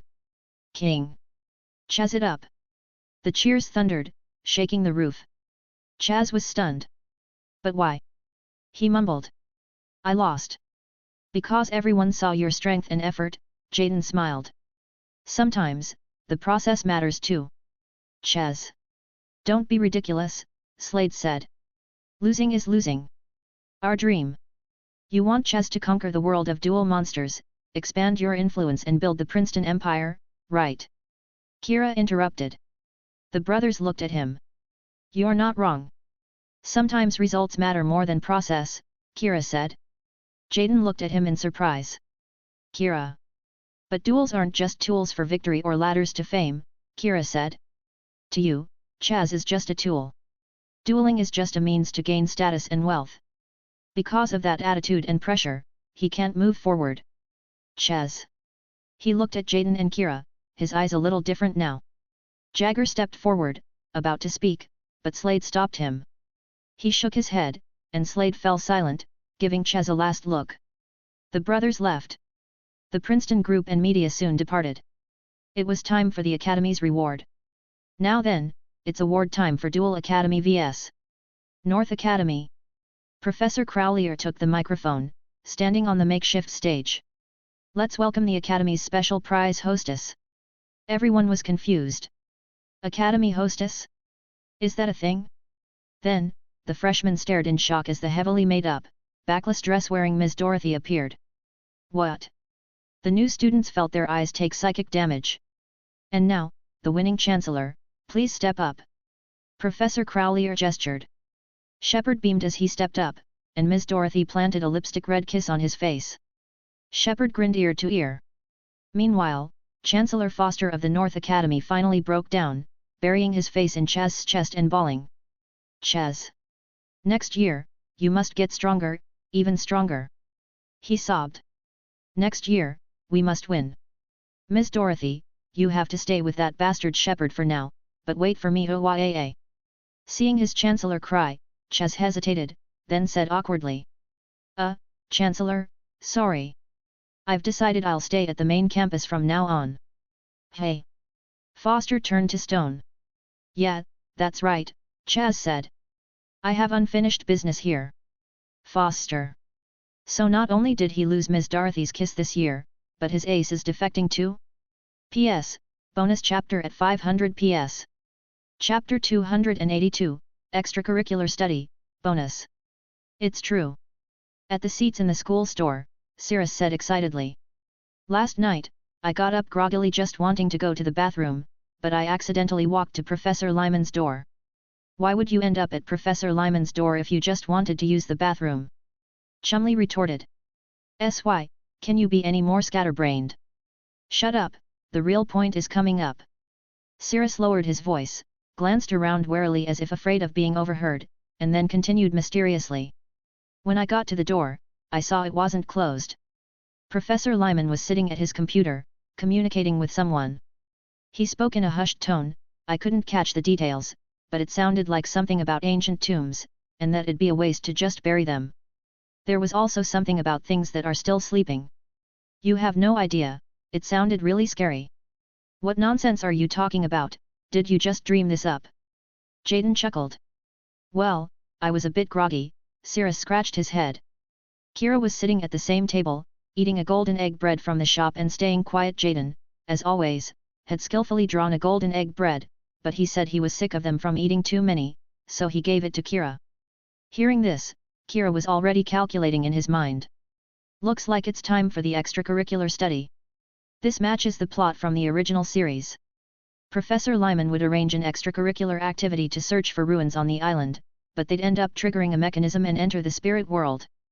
There, they'd encounter the Gravekeeper spirits, and Jaden would have to duel. But it wasn't a deadly shadow game, though the loser would suffer real pain during the duel, they wouldn't actually die. Looking back, it was probably Professor Lyman's way of testing Jade's abilities, a specially arranged trial. Now it seemed that the first semester was about to end, so it was just about time for this event. Sure enough, during class that day, Professor Lyman announced the plan. After a whole semester, Professor Lyman's alchemy class had driven off nearly all the students. Now, only about a dozen students still bothered to attend, leaving most of the classroom empty. But Professor Lyman was a good guy. He never cared about absentees, just lectured to himself about things no one cared about, deliberately botched a few alchemy experiments, and muddled through the period. The bell rang. What a great nap! Jaden, who had seemed to be sitting upright and listening seriously the whole time, stretched and opened his eyes.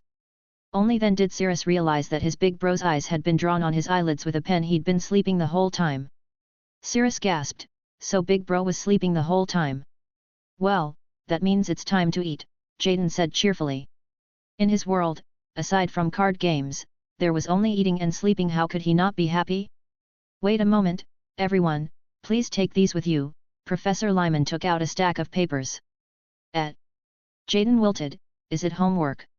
No, it's the plan for this Sunday's extracurricular activity, Lyman replied. There are many ruins hidden in this school, and Sunday's activity is to explore one of them. Anyone interested can join. The few students there looked at each other. As expected, not many showed up in the end. On one side was the Slifer Red trio led by Jaden, on the other, Kira, Alexis, and Misawa made up the research group. Say. Cirrus looked curiously at the other trio. We're here because the Red Dorm head forced us. Why did you guys come? Exploring ruins sounds interesting, doesn't it? Kira smiled.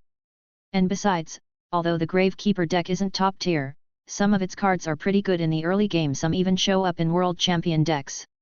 And if you get them from the Spirit World, you might even get Spirit versions, so how could I miss this? More importantly, the key card isn't even a Gravekeeper monster, but their signature field spell. Necro Valley. As long as this card is on the field, all effects that would affect the graveyard spells, traps, monster effects are negated. Also, neither player can banish cards from the graveyard. Just from that description, you can tell how nasty this card is. Even in modern Yu-Gi-Oh!, it completely shuts down graveyard-focused decks on its own. Ruins do sound pretty cool, Chumley chimed in. They're near the volcano, usually off-limits. Without a teacher, we'd never get in. Alexis added, I've heard rumors that the ruins might be tied to shadow games, so I wanted to see for myself. Because of her missing brother, Alexis was sensitive to anything related to shadow games or missing students. She was always present at such incidents. All right, everyone's here, Professor Lyman said enthusiastically. Let's go. The group packed up and set off for the mountain ruins. According to the information, this ruin is an ancient tomb, Lyman explained as they walked. There are rumors it's a forbidden tomb, but that's just a rumor, ahaha. Hearing this, Alexis paid more attention. A forbidden tomb. It might be related to the missing students. Maybe there'd be clues about her brother. Alexis never let any clues slip by, though so far, she'd always come up empty. But perhaps perseverance pays off. Kira actually knew there really was a clue about her brother this time. In the anime, according to the Gravekeeper spirits, only one person before Jaden's group had ever won their shadow duel ritual. Atticus Rhodes. Atticus had one half of a dark relic in that duel, the Gravekeeper chief later gave the other half to Jaden. In the later Sacred Beasts arc, when Jaden faced a shadow duel, the two pieces combined into a key artifact. This was the only dark artifact Kira had a clear lead on, and the easiest way to get it. So, while to others this was just extracurricular study, Kira had a clear goal. He remembered the plot well: just follow Professor Lyman's lead. After trekking most of the day, the group finally reached their destination under Lyman's guidance. The entrance to the ancient ruins lay near the volcano of Duel Academy. Supposedly, it housed the ancient duel arena tombs, and though old, it looked like a dueling field from the outside. Perfect, they'd brought the students to the planned site. Lyman squinted and chuckled inwardly. Time for the next part of the plan: have his cat, Pharaoh, accidentally trigger the buried dark artifact and bring everyone to the Gravekeeper spirit world. But just as he was thinking this, a green light suddenly shot skyward, and the earth trembled. The blue sky instantly dimmed, and the blazing sun split into three, transforming into three suns hanging above. Rainbow light radiated down, forming a giant net across the sky, enveloping the whole area. The students were all shocked. Even Lyman, the mastermind, was surprised. What's going on? This was his plan, but he hadn't even activated it yet. Lyman turned blankly and saw Kira standing innocently at the side, hands open. Professor, did I just touch something I shouldn't have? Lyman. Chapter 283, The Valley of the Gravekeepers. It all seemed to happen in an instant. A display of supernatural phenomena, then the sun split into three, burning in the sky. The lonely ruins stood under the blazing suns, covered in centuries of dust and moss. When they came to their senses, everyone was already in the center of the ruins, surrounded by a group of ancient soldier-looking men who'd popped up out of nowhere. Professor Lyman threw his hands up and screamed, "What's going on? Aren't you the one who brought us, Professor?" Srias cried, holding his head. "Shouldn't you be explaining right now? I have no idea." Of course, he was still acting. Lyman knew exactly where they were: the spirit world, the Valley of the Gravekeepers, guarded by Gravekeeper dual monster spirits. As trespassers, their fate was to be mummified and stay here forever. Coming here was part of his plan. But in his script, it should have been his cat who accidentally triggered the mechanism, warping everyone here. He didn't expect Kira to beat him to it. Lyman acted all panicky, sneaking glances at Kira. Since their first meeting, he'd sensed something off about this student. Over time, that feeling only got stronger. Sometimes, he really felt he couldn't see through this student. He himself was supposed to be the secret mastermind, hiding a belly full of secrets, but sometimes he felt Kira knew just as much as he did. No, sometimes it seemed like Kira was also acting, maybe an even bigger boss than he was. Of course, it was just a fleeting thought. But even Lyman felt it was a bit much, so he quickly dismissed it. There they are again, those who trespass the King's Valley. A squad of soldiers with spears ringed them, while a man walked out from behind. Kira immediately recognized him, the Gravekeeper chief, the dueling spirit who'd faced Jaden in the anime. Kira's lips curled into a faint smile. Target located. What's this? Jaden frowned. Old man, you don't look like someone from Duel Academy. Cirrus whined, big bro, isn't that obvious? The Gravekeeper chief gave them a cold glance, clearly unwilling to speak much, and waved his hand, take them away. Make them into mummies and bury them. Cirrus nearly wet himself, why? Lyman did his best to act scared, help. I don't want to die, Naya. The chief ordered his men to deal with the group and turned to leave, but Kira called out with a smile, that's not right, is it, Gravekeeper chief, dual monster spirit of the valley. The chief paused, a bit surprised, and turned back. You know where you are? He narrowed his eyes. That's right, Kira replied, but it seems the chief here has forgotten a bit. Oh. The honorable Gravekeeper clan never denies a warrior the chance to fight for themselves. Kira gestured at his dual disc. The chief raised his eyebrows in surprise. You know about the sacred ritual. Normally, anyone who trespassed into the valley would die, but there were exceptions. Over the years, many had entered innocents, explorers, or greedy thieves. Most were executed and buried, except one person. Atticus Rhodes, Alexis' brother. He'd defeated the chief in a duel and earned his freedom. You seek to win your lives through battle. The chief said. Interesting. Of all who've come here, you're the first to challenge me to the ritual. Let's set the rules then. The wager, Kira said. The rule? If you beat me, you can leave alive, said the chief coldly. If not, you'll sleep here forever like the rest. Is that so? But that seems unfair, doesn't it? Kira smiled. If that's the rule, then we're betting all our lives, but your side isn't risking much. You question the rules of the Necro Valley. The chief frowned, stepping forward. But in that instant, he felt a strange pressure from Kira. For a moment, he thought he glimpsed a phantom warrior behind Kira, someone even more formidable, watching him coldly from the void. The chief's pupil shrank, and he instinctively took a step back. You. I think your rules are a bit too domineering, Kira said, they should be changed. The chief. He wanted to say he could have them all killed with a snap of his fingers, and the ritual was a mercy, but after seeing that phantom, he reconsidered. He also noticed as he looked again at the group surrounded by spears, that they all seemed unusual. The glasses-wearing guy hugging a fat cat and whining seemed useless at first glance, but on closer inspection, there was a faint, special energy within him, perhaps suppressed, but not to be underestimated. The red-suited, jellyfish-haired kid also seemed unremarkable, but something was hidden within, waiting to erupt. The blonde girl in blue wasn't as strong, but still had a unique energy. There were spirits in her deck. Even the chubby, koala-like guy, though weak, seemed to have a faint spirit's protection. Turns out, every one of them was special. The chief finally gave them his full attention, then glanced at Cirrus. This ordinary one really does seem useless. He almost wondered how Cirrus managed to tag along. Well, name your wager, the chief said. If you think it's unfair, you can even have my soul as the stake. Kira shook his head. No need for that. I'm not a killer, taking lives brings me no joy or benefit. If I win, you not only let us go but also become our friends. When needed, you'll lend us your strength. How about that? The Gravekeeper clan all carry the duty of guarding the valley. For spirits, following someone else is worse than death. But Kira didn't want the spirits themselves, he only wanted their cards. If it's just the cards, for spirits, it's like lending out a copy. They stay and guard the valley, but their power can be used by the duelist. To make friends? Interesting, the chief chuckled. Then let's see if you are worthy of that.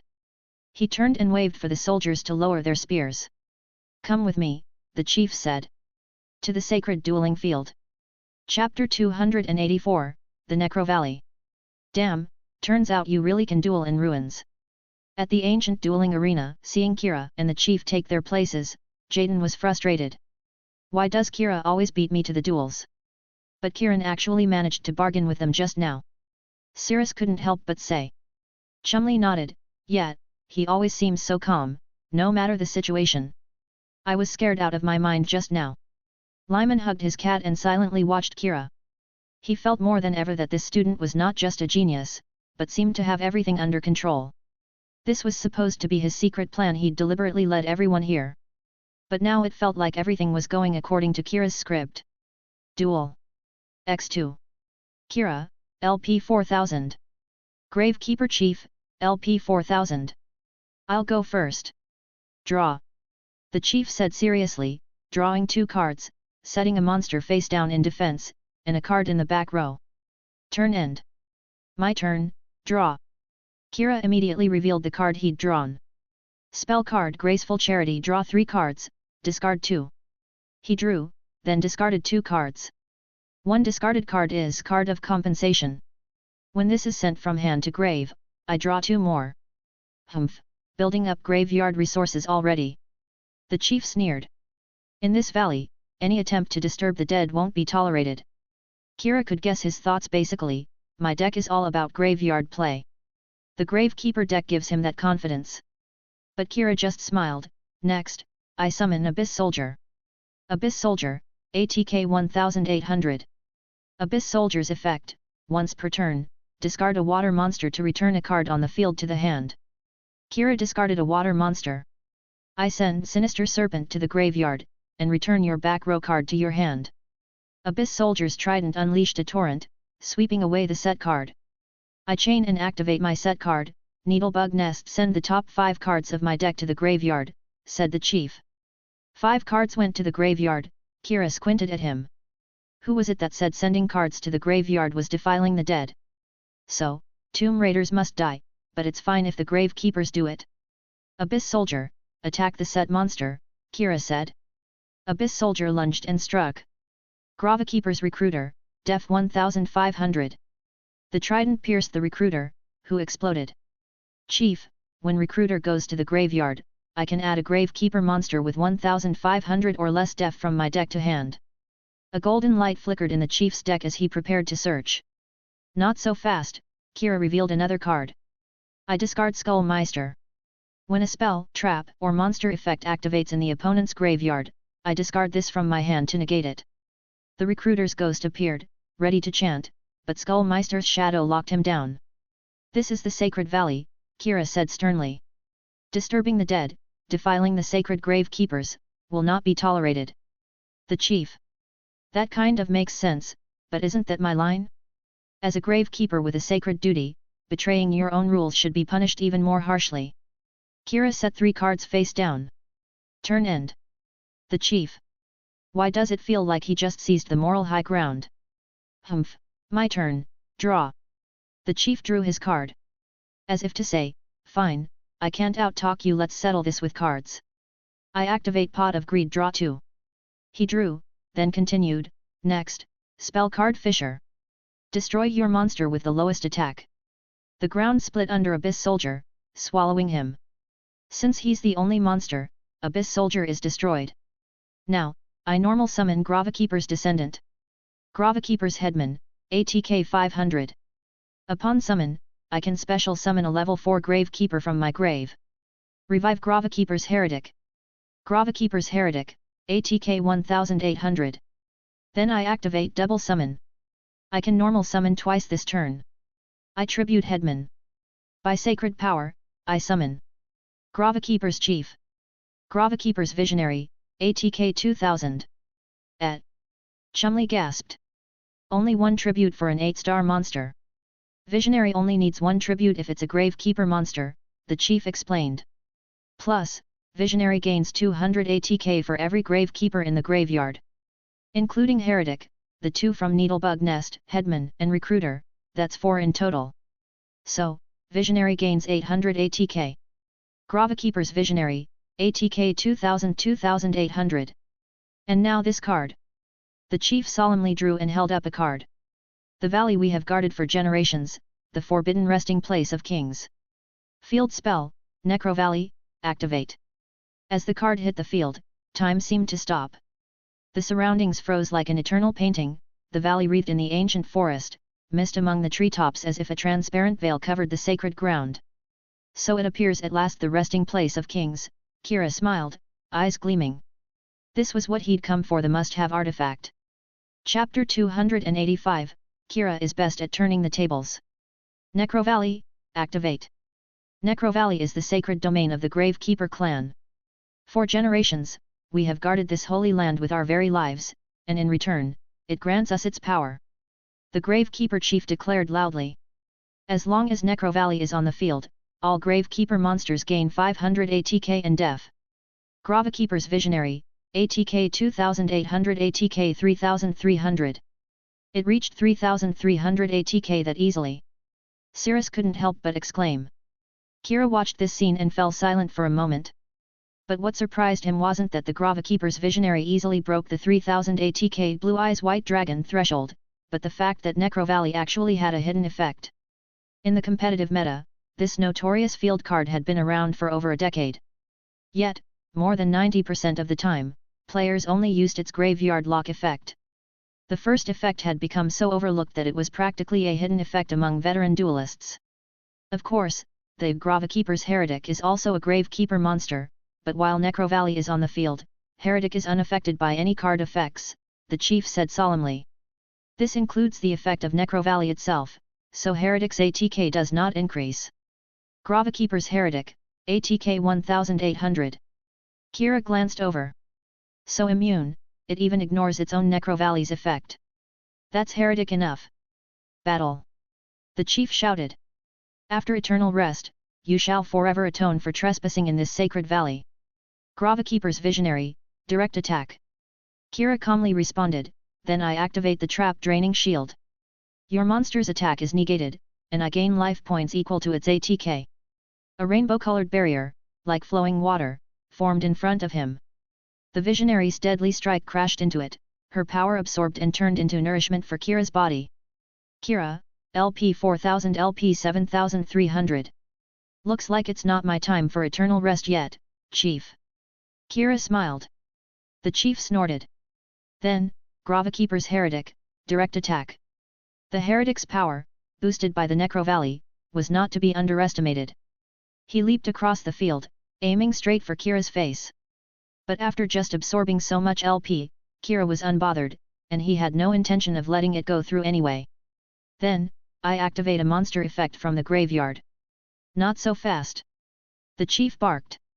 While Necro Valley is on the field, all effects that affect cards in the graveyard are negated, and cards in the graveyard cannot be banished. That's not quite true. Kira smiled. What? The Necro Valley only restricts effects targeting cards in the graveyard, Kira explained. Your valley forbids any contact with the departed, but who says the departed agree with that? What are you implying? I mean, while you can't activate effects on cards in the graveyard, cards in the graveyard that activate their own effects can still be used. Kira gestured. I activate the effect of Kiteroid in my graveyard.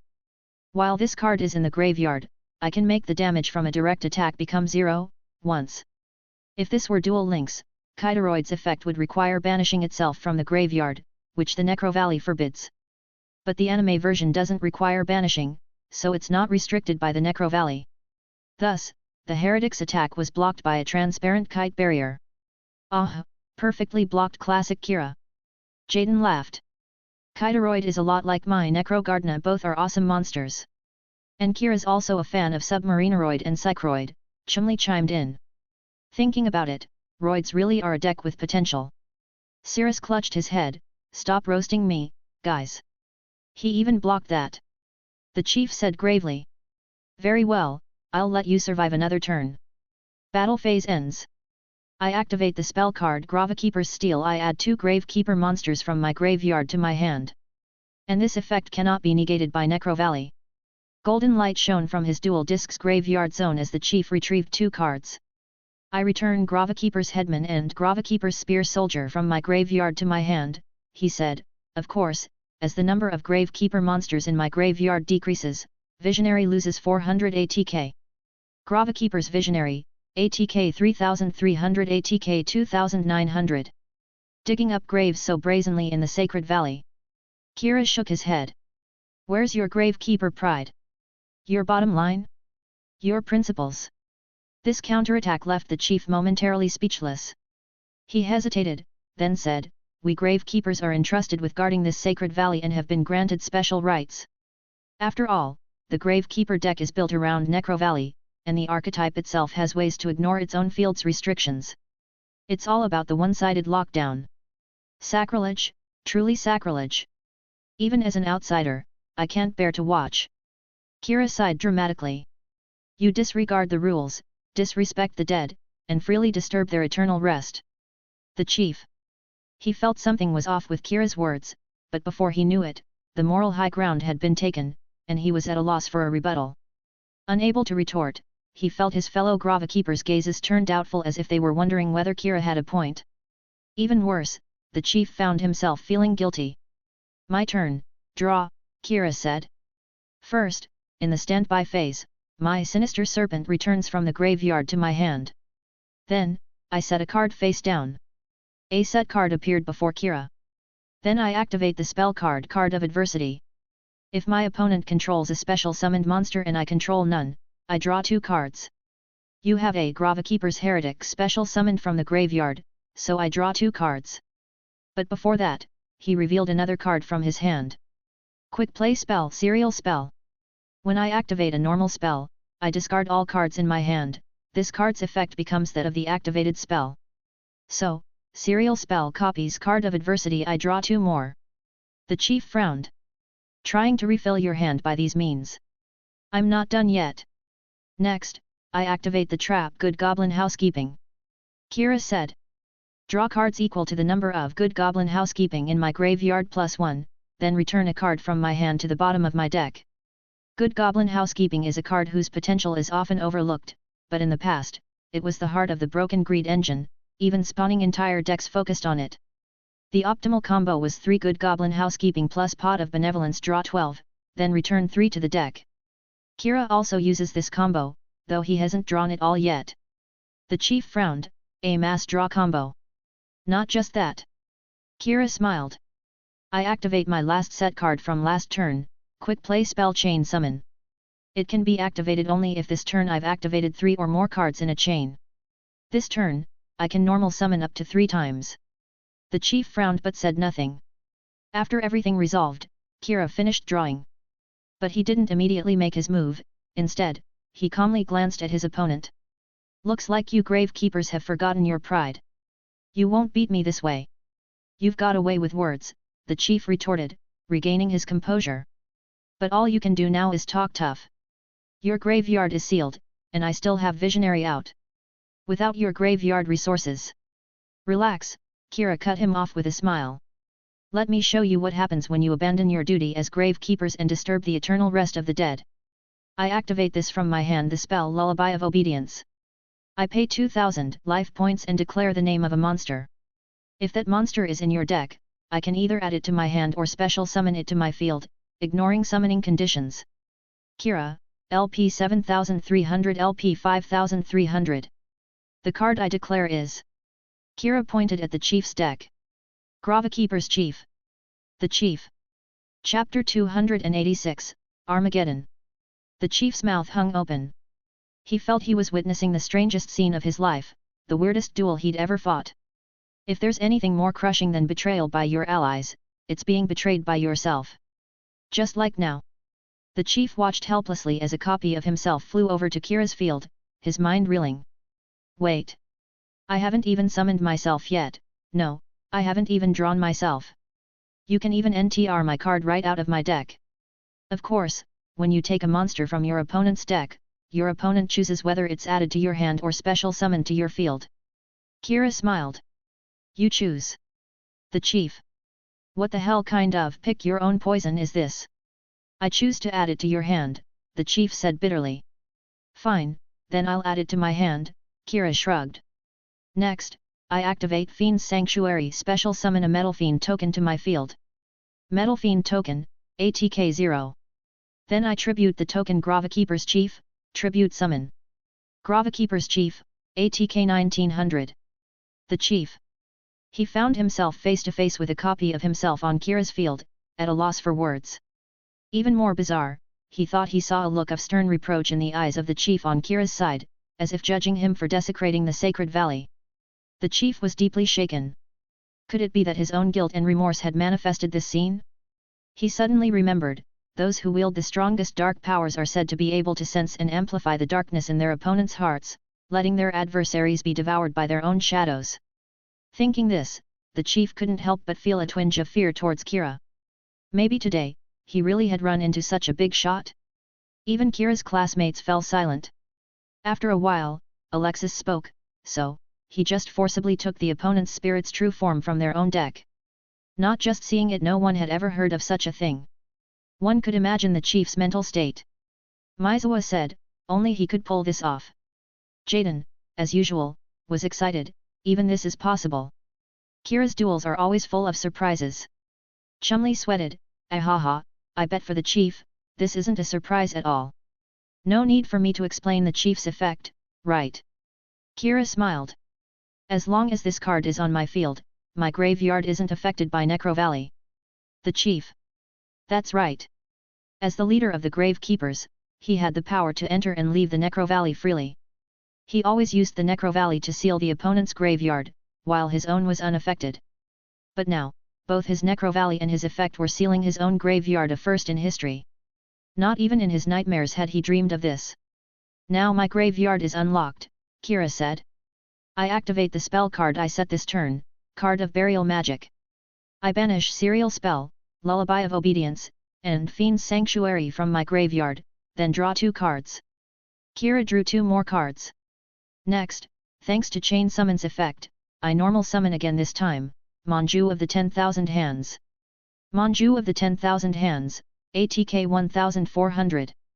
When Manju is summoned, I can add a ritual monster or ritual spell from my deck to my hand. Kira pulled a card from his deck. So, I add this ritual monster to my hand. I choose. He revealed the ritual monster. Demise, King of Armageddon. Hey! Jaden was surprised. That guy's. This was the ace card of new Doma swordsman Shell, whom Kira and Jaden had once teamed up to defeat. Back then, Kira hadn't used it, worried about its dark power. But after extensive tests, he was sure the darkness had faded since Shell's death. So now, he was safe to use it in an official duel. Demise had once been a top-tier ace, even on the limited list in the Synchro era. If you want to find the strongest cards in Yu-Gi-Oh! History, the banned and restricted list is the real Hall of Fame. I activate the ritual spell Advanced Ritual Art, Kira said. Send normal monsters from the deck to the graveyard until their combined level equals the ritual monster, then ritual summon. He pulled 3 cards from his deck. I send 2 level 3 Dark King of the Abyss and 1 level 2 Wretched Ghost of the Attic, a total of level 8 to the graveyard. Now, the King of Armageddon, ruler at the end of the world, descends. The 3 normal monsters vanished in the ritual's array. Pale blue flames shot skyward, and the King of Armageddon descended, surrounded by blue fire. Demise, King of Armageddon, ritual summon.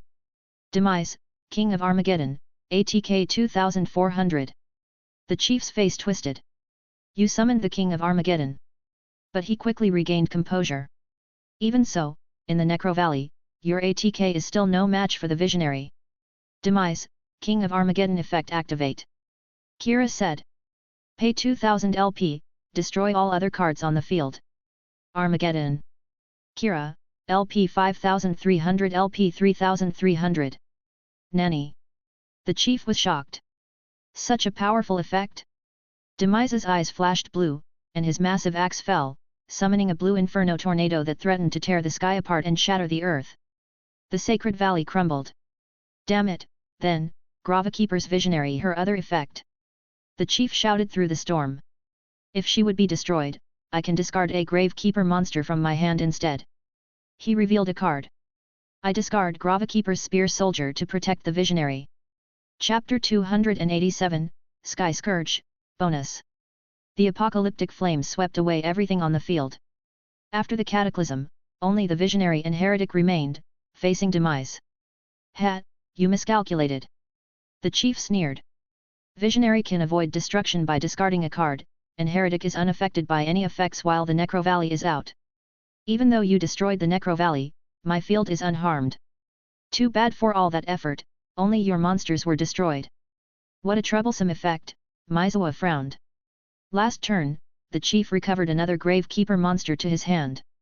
Kira's LP is down to 3300, enough for only one more Demise activation. But even then, he can only destroy Heretic. Visionary will just be protected, and Demise's ATK can't beat her. A tough opponent, Alexis agreed, then looked at Kira. But knowing him, he must have another plan. You survived all that, not bad, Kira chuckled. But remember, Demise destroys everything else including my own monsters. So, I banish the light fairy Manju of the 10,000 hands that was just destroyed, plus the 3 dark fiends I sent via advanced ritual art, to special summon this. He raised a card. Level 8 Sky Scourge Norlaras. A deep rift tore open in the void. Dark purple energy erupted, and a huge demon emerged. Sky Scourge Norlaras, ATK 2400. Norlaras can't be normal summoned, only special summoned by banishing a light fairy and 3 dark fiends from my graveyard. Kira continued. Norlariz's effect, pay 1000 LP, send both players' hands and all cards on the field to the graveyard, and then I draw one card. And nanny. The chief shuddered. Send all hands and fields to the graveyard. What kind of table flipping effect is this? The Demise Norlariz combo was once a famous ancient deck, Demise OTK, with Norlariz as a variant. The strategy is simple, use advanced ritual art to summon Demise, using Dark Fiends as material, then summon Norlariz. Kira, LP 3300 LP 2300. Norlariz's effects send everything to the graveyard. He paused. Abyssal World. Norlariz unleashed its power, darkness and chaos swallowed the field until nothing remained. The chief's remaining hand, his visionary and heretic, Kira's own chief and Demise, even Norlariz itself was consumed. Even the visionary's protection didn't work, because the cards were sent to the graveyard, not destroyed. Full field wipe. After Norlariz's effect, I draw one card, Kira said. Both players' hands and fields were wiped out, only Kira was left with one card drawn from his deck. It's a terrifying effect, the chief said. But now your field is empty, and you only have one card in hand. My LP is untouched at 4000. His meaning was obvious. I have 4000 LP, you have one card. Can you beat me in one turn? True, I only have one card left. But that's not my only resource. Kira smiled. What? The chief held his breath. Norlariz's effect sent everything to the graveyard, including my own resources. But before I summoned it, my winning combo was already set. He revealed a card that had just gone to the graveyard. Sangan. It's now been weakened too. If this card is sent from the field to the graveyard, add a monster with 1500 or less ATK from your deck to your hand, but you can't activate that card or its effects this turn. Nowadays, most only remember the second nerf, can't use the searched card this turn, but originally, Sangan and Witch of the Black Forest had no must be sent from field restriction. It can search a monster with 1500 or less ATK, the chief frowned, but what's the point? You have nothing on the field, what could a 1500 ATK weakling do? Kira smiled. Are all monsters with 1500 or less ATK weaklings? He simply revealed his search. I add this legendary forbidden monster to my hand. He showed the card that's been passed down among duelists for generations. Spirit Monster, Yata-Garasu. Thanks to Chain Summon, I can normal summon for the third time this turn. I summon Yata-Garasu. Yata-Garasu, ATK 200. Battle phase, Kira said. Yata-Garasu, direct attack. Chief, LP 4000 LP 3800. TCH, just 200 damage. The chief sneered. That's nothing. Is that so? Kira smiled. When Yata-Garasu is summoned, it returns to my hand at the end of the turn. But its effect is, if it inflicts battle damage to the opponent. Kira lifted his gaze, his gentle smile looking a bit sinister under the three suns of the valley. Your next draw phase is skipped. The chief paused to process. Wait, let me get this straight. Nanny? Skip the next draw phase? With an empty field in hand, he. All right, my turn's over. Go ahead. Kira smiled. The chief. No draw? Oh, right, you can't draw. Kira smiled. If you don't do anything, it's my turn again. Draw. Normal summon Yata-Garasu, direct attack. Chief, LP 3800 LP 3600. Yata returns to hand, turn ends. Your move. The chief. Still not drawing? Okay, my turn again, draw. Summon Yata-Garasu, direct attack. No one knew how long it went on, but under the stunned gazes of both the Gravekeeper clan and Kira's friends, the chief finally collapsed from the duel platform, eyes blank, lips trembling, looking like a walking zombie. Chief, LP 0. Chapter 288, Artifacts, Bonus. Yata-Garasu, at first glance, looks like a weakling with only 200 attack points. Most newcomers are likely to wonder, how did this thing end up rotting away in the Shadow Realm among all those god cards? But that's only because they don't know about the terrifying combo called Yata-Lock. In fact, what Kira used this time was a substitute. The original Yata-Lock didn't use Demise and the Sky Scourge, but rather the most powerful weapon of the Chaos deck before its effect was nerfed. Chaos Emperor Dragon, Envoy of the End, once one of the most broken cards in Yu-Gi-Oh! History. Chaos Emperor Dragon can be special summoned just by banishing a light and a dark monster from your graveyard, a much easier requirement than Sky Scourge Norlaras. And it, too, has the effect of paying 1000 life points to send all cards Indiana both players' hands and on the field to the graveyard. So, just like Kira demonstrated, if you put together Chaos Emperor Dragon and Sangan, you use the Emperor Dragon to clear all cards from both hands and fields, then Sangan searches for Yata-Garasu. After that, your opponent falls into the nightmare cycle of being repeatedly attacked directly by Yata-Garasu, never able to reach their own draw phase ever again. Back in the prime of the Chaos era, the whole meta was basically dominated by Yata-Lock. Once the combo was set up, your fate was to be pecked to death by Yata-Garasu. Basically, the moment Yata-Garasu's effect goes through, you might as well start warming up for a round of shadow boxing. The spirits and soldiers guarding the tomb watched the duel end from the back row. Someone seemed to want to step forward and say something, yet no one spoke for a long time. The boss lost. The Gravekeeper's chief was undoubtedly their leader, the strongest among them. So far, only one person who'd taken the trial of dueling had ever won. But even that person seemed different from today. How to describe him? There was a sense of calmness. At first glance, it looked like the chief might have had a chance, but after the duel ended, it felt like that wasn't really the case. More importantly, after the sacred ritual, some people felt as though the opponent had somehow quietly seized the high ground, and what he said even made some sense. See, even the chief ended up defecting to the other side halfway through the duel, didn't he? The chief stood up and let out a long sigh. All right, I lost. He got up, expressionless, looking at Kira. As agreed, you may leave this place. That is your reward. Just like in the original story, this was a shadow duel, but not a high-level one. Although the chief threatened to turn the loser into a mummy, the duel itself wasn't fatal. In fact, compared to the big shots in DM and the late-game villains in GX, the spirit's power in these ruins wasn't that strong, probably mid-tier compared to today's dark duelists.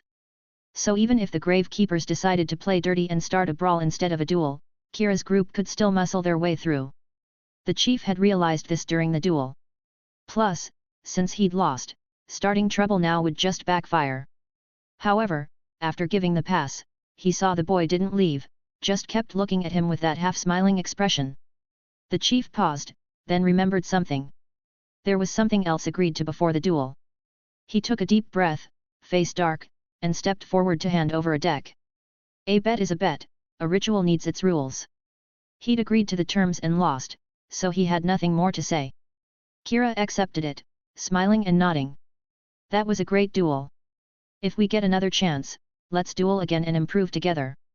The chief's face twitched. Please, just don't come back. For a moment, the chief even considered packing up the entire valley and fleeing in the night. Because if this guy really came again, by tradition, he'd have to accept the challenge and duel with his deck. That would basically make him the daily NPC for people to farm for experience. Just thinking about it made the chief feel cold inside. Having to duel this guy every day? How could he live like this? For the first time in his life, he suddenly felt like this valley he guarded had become his own prison. Oh, right. Kira slapped his forehead as if remembering something. Don't you guys have some special trinkets or something? Just those with unique uses, a little evil, a little unusual. Chief. His first reaction was, we're proper Gravekeepers, are you looking for that kind of thing here? But then he suddenly remembered something. Oh right, almost forgot the rules. Him. The chief took off a pendant from himself. It looked like it was once a golden, circular object, but it had cracked irregularly down the middle, leaving only half. Indeed. The victor of the royal family's sacred ritual may take this. He handed the pendant to Kira. This is a tool for shadow games, containing extraordinary power. If you ever duel in the shadows again, it may help. Of course, the chief was just following protocol. But honestly, given the devil boy, if they did duel in the shadows, the other side would probably need more help than him. Just like himself a few moments ago, he'd felt helpless. Sigh, you guys are too polite. We're just passing by, making friends through dueling. It's embarrassing to be so formal. Kira put the pendant in his travel bag and shook his head seriously. Really, there's no need. Chief. After a moment's silence, he coughed and forced a dry laugh. Haha, you really are an interesting duelist. Ah, haha. At the same time, he glanced at Kira strangely. The winner could indeed take half of this fragment, but how did this boy know? He felt more and more that this person was unfathomable, as if from the start, everything entering the valley, winning the ritual had all been part of his plan. He didn't know if that was true, but there was one thing he was sure of. They couldn't afford to offend this guy. The chief changed the subject, looking nostalgic. There was someone else who won here before. Their clothes were similar to yours, but a different color. That was a strong duelist as well, but even so, they weren't quite like you. He looked at Kira. That boy took the other half of the fragment you now hold. When put together, they form the complete artifact. If fate allows, you may meet him someday. When the two halves draw near, their powers will attract each other. Maybe you two will duel. Clothes like ours, but a different color. Alexis, ever sensitive to this sort of thing, stepped forward. Can you tell me that duelist's name? Name. The chief paused, then frowned in thought. Let me think, I believe it was Atticus, I think. Atticus Rhodes. Alexis held her breath. Ah, that's probably him. The chief glanced at the blonde girl. Why, do you know him? Alexis was so excited she almost cried. Finally. She'd never stopped looking for clues from her first day at the academy. Now, in this unexpected place, she'd finally heard something about her brother. Where is he? Where did he go? I told you, he won. I wasn't his match. The chief shook his head. I lost the ritual, so by the rules, I let him go. I see. Alexis felt a little lost. A clue found with so much effort. Don't worry. Kira patted her on the shoulder and smiled. We'll find him. Yet. Alexis nodded. For some reason, when he said don't worry, she really didn't worry. Because at some point, this had become the unspoken consensus for everyone around them. You can always trust Kira. Chapter 289, he's not going to come back from the dead again, right? Just like that, Kira's first semester at Duel Academy ended happily. He kept his spot as top of the class in the finals, no surprise there. Although Misawa tried hard to catch up and briefly looked like he might, he still ended up second. And that's just the written test. In actual duels, there were only 2 words to describe Kira now. Complete dominance. As it happened, the teacher for the practical finals was an old acquaintance, the same sunglasses-wearing examiner from his entrance test. So it's you again, Professor. Kira was surprised as he took his place on the field. Looks like we're fated to meet. Please take care of me again. The examiner kept a poker face. Who the hell wants to be fated to meet you? At least the process, while painful, ended quickly. Thanks to the protector of the sanctuary and morphing jar combo, the professor was out of cards by Kira's second turn. Kira politely put away his dual disc and bowed. Thank you for the lesson, Professor. Examiner. The examiner wondered, did this guy let him win during the entrance test, or did his ability to break the game just level up that much in one semester? And so, the happy first semester ended successfully. But that didn't mean it was time to relax. Kira packed his vacation full, and the most important thing was it was time for the Duel City tournament.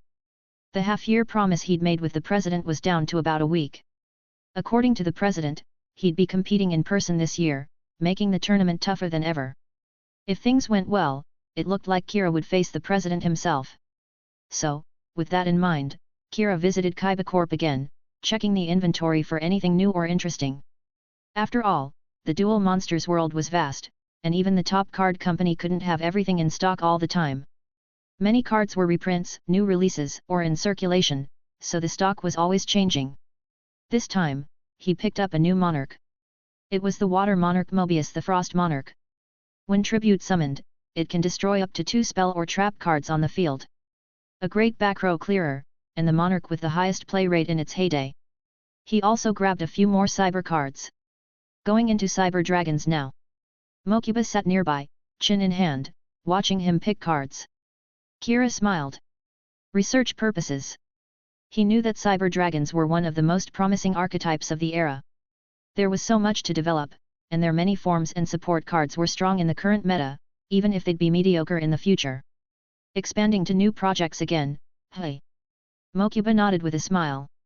I really wonder what goes on in your head sometimes. So many new archetypes and strategies. Did you know you are famous in our research department now? Ever since Kira had given several departments new directions, his name had spread. Departments competed to request him, hoping for guidance from the master. It was said that even a few words from him could advance research by years. Of course, rumors were exaggerated. He couldn't give advice on every project or archetype. Some archetypes hadn't gotten support in 20 years. What could he say except drop it, this isn't going anywhere. While he had a moment, Kira mentioned to Mokuba his last trip to the spirit world using the link system. Mokuba was surprised. Wait, you discovered that? Kira was stunned. Discovered? So going to the spirit world was a built-in function, not something he'd stumbled across? Dimensional travel was always one of the link system's hidden features in development. We just hadn't opened it to testers yet, but you figured it out yourself. Mokuba looked at him with admiration. You really are full of surprises.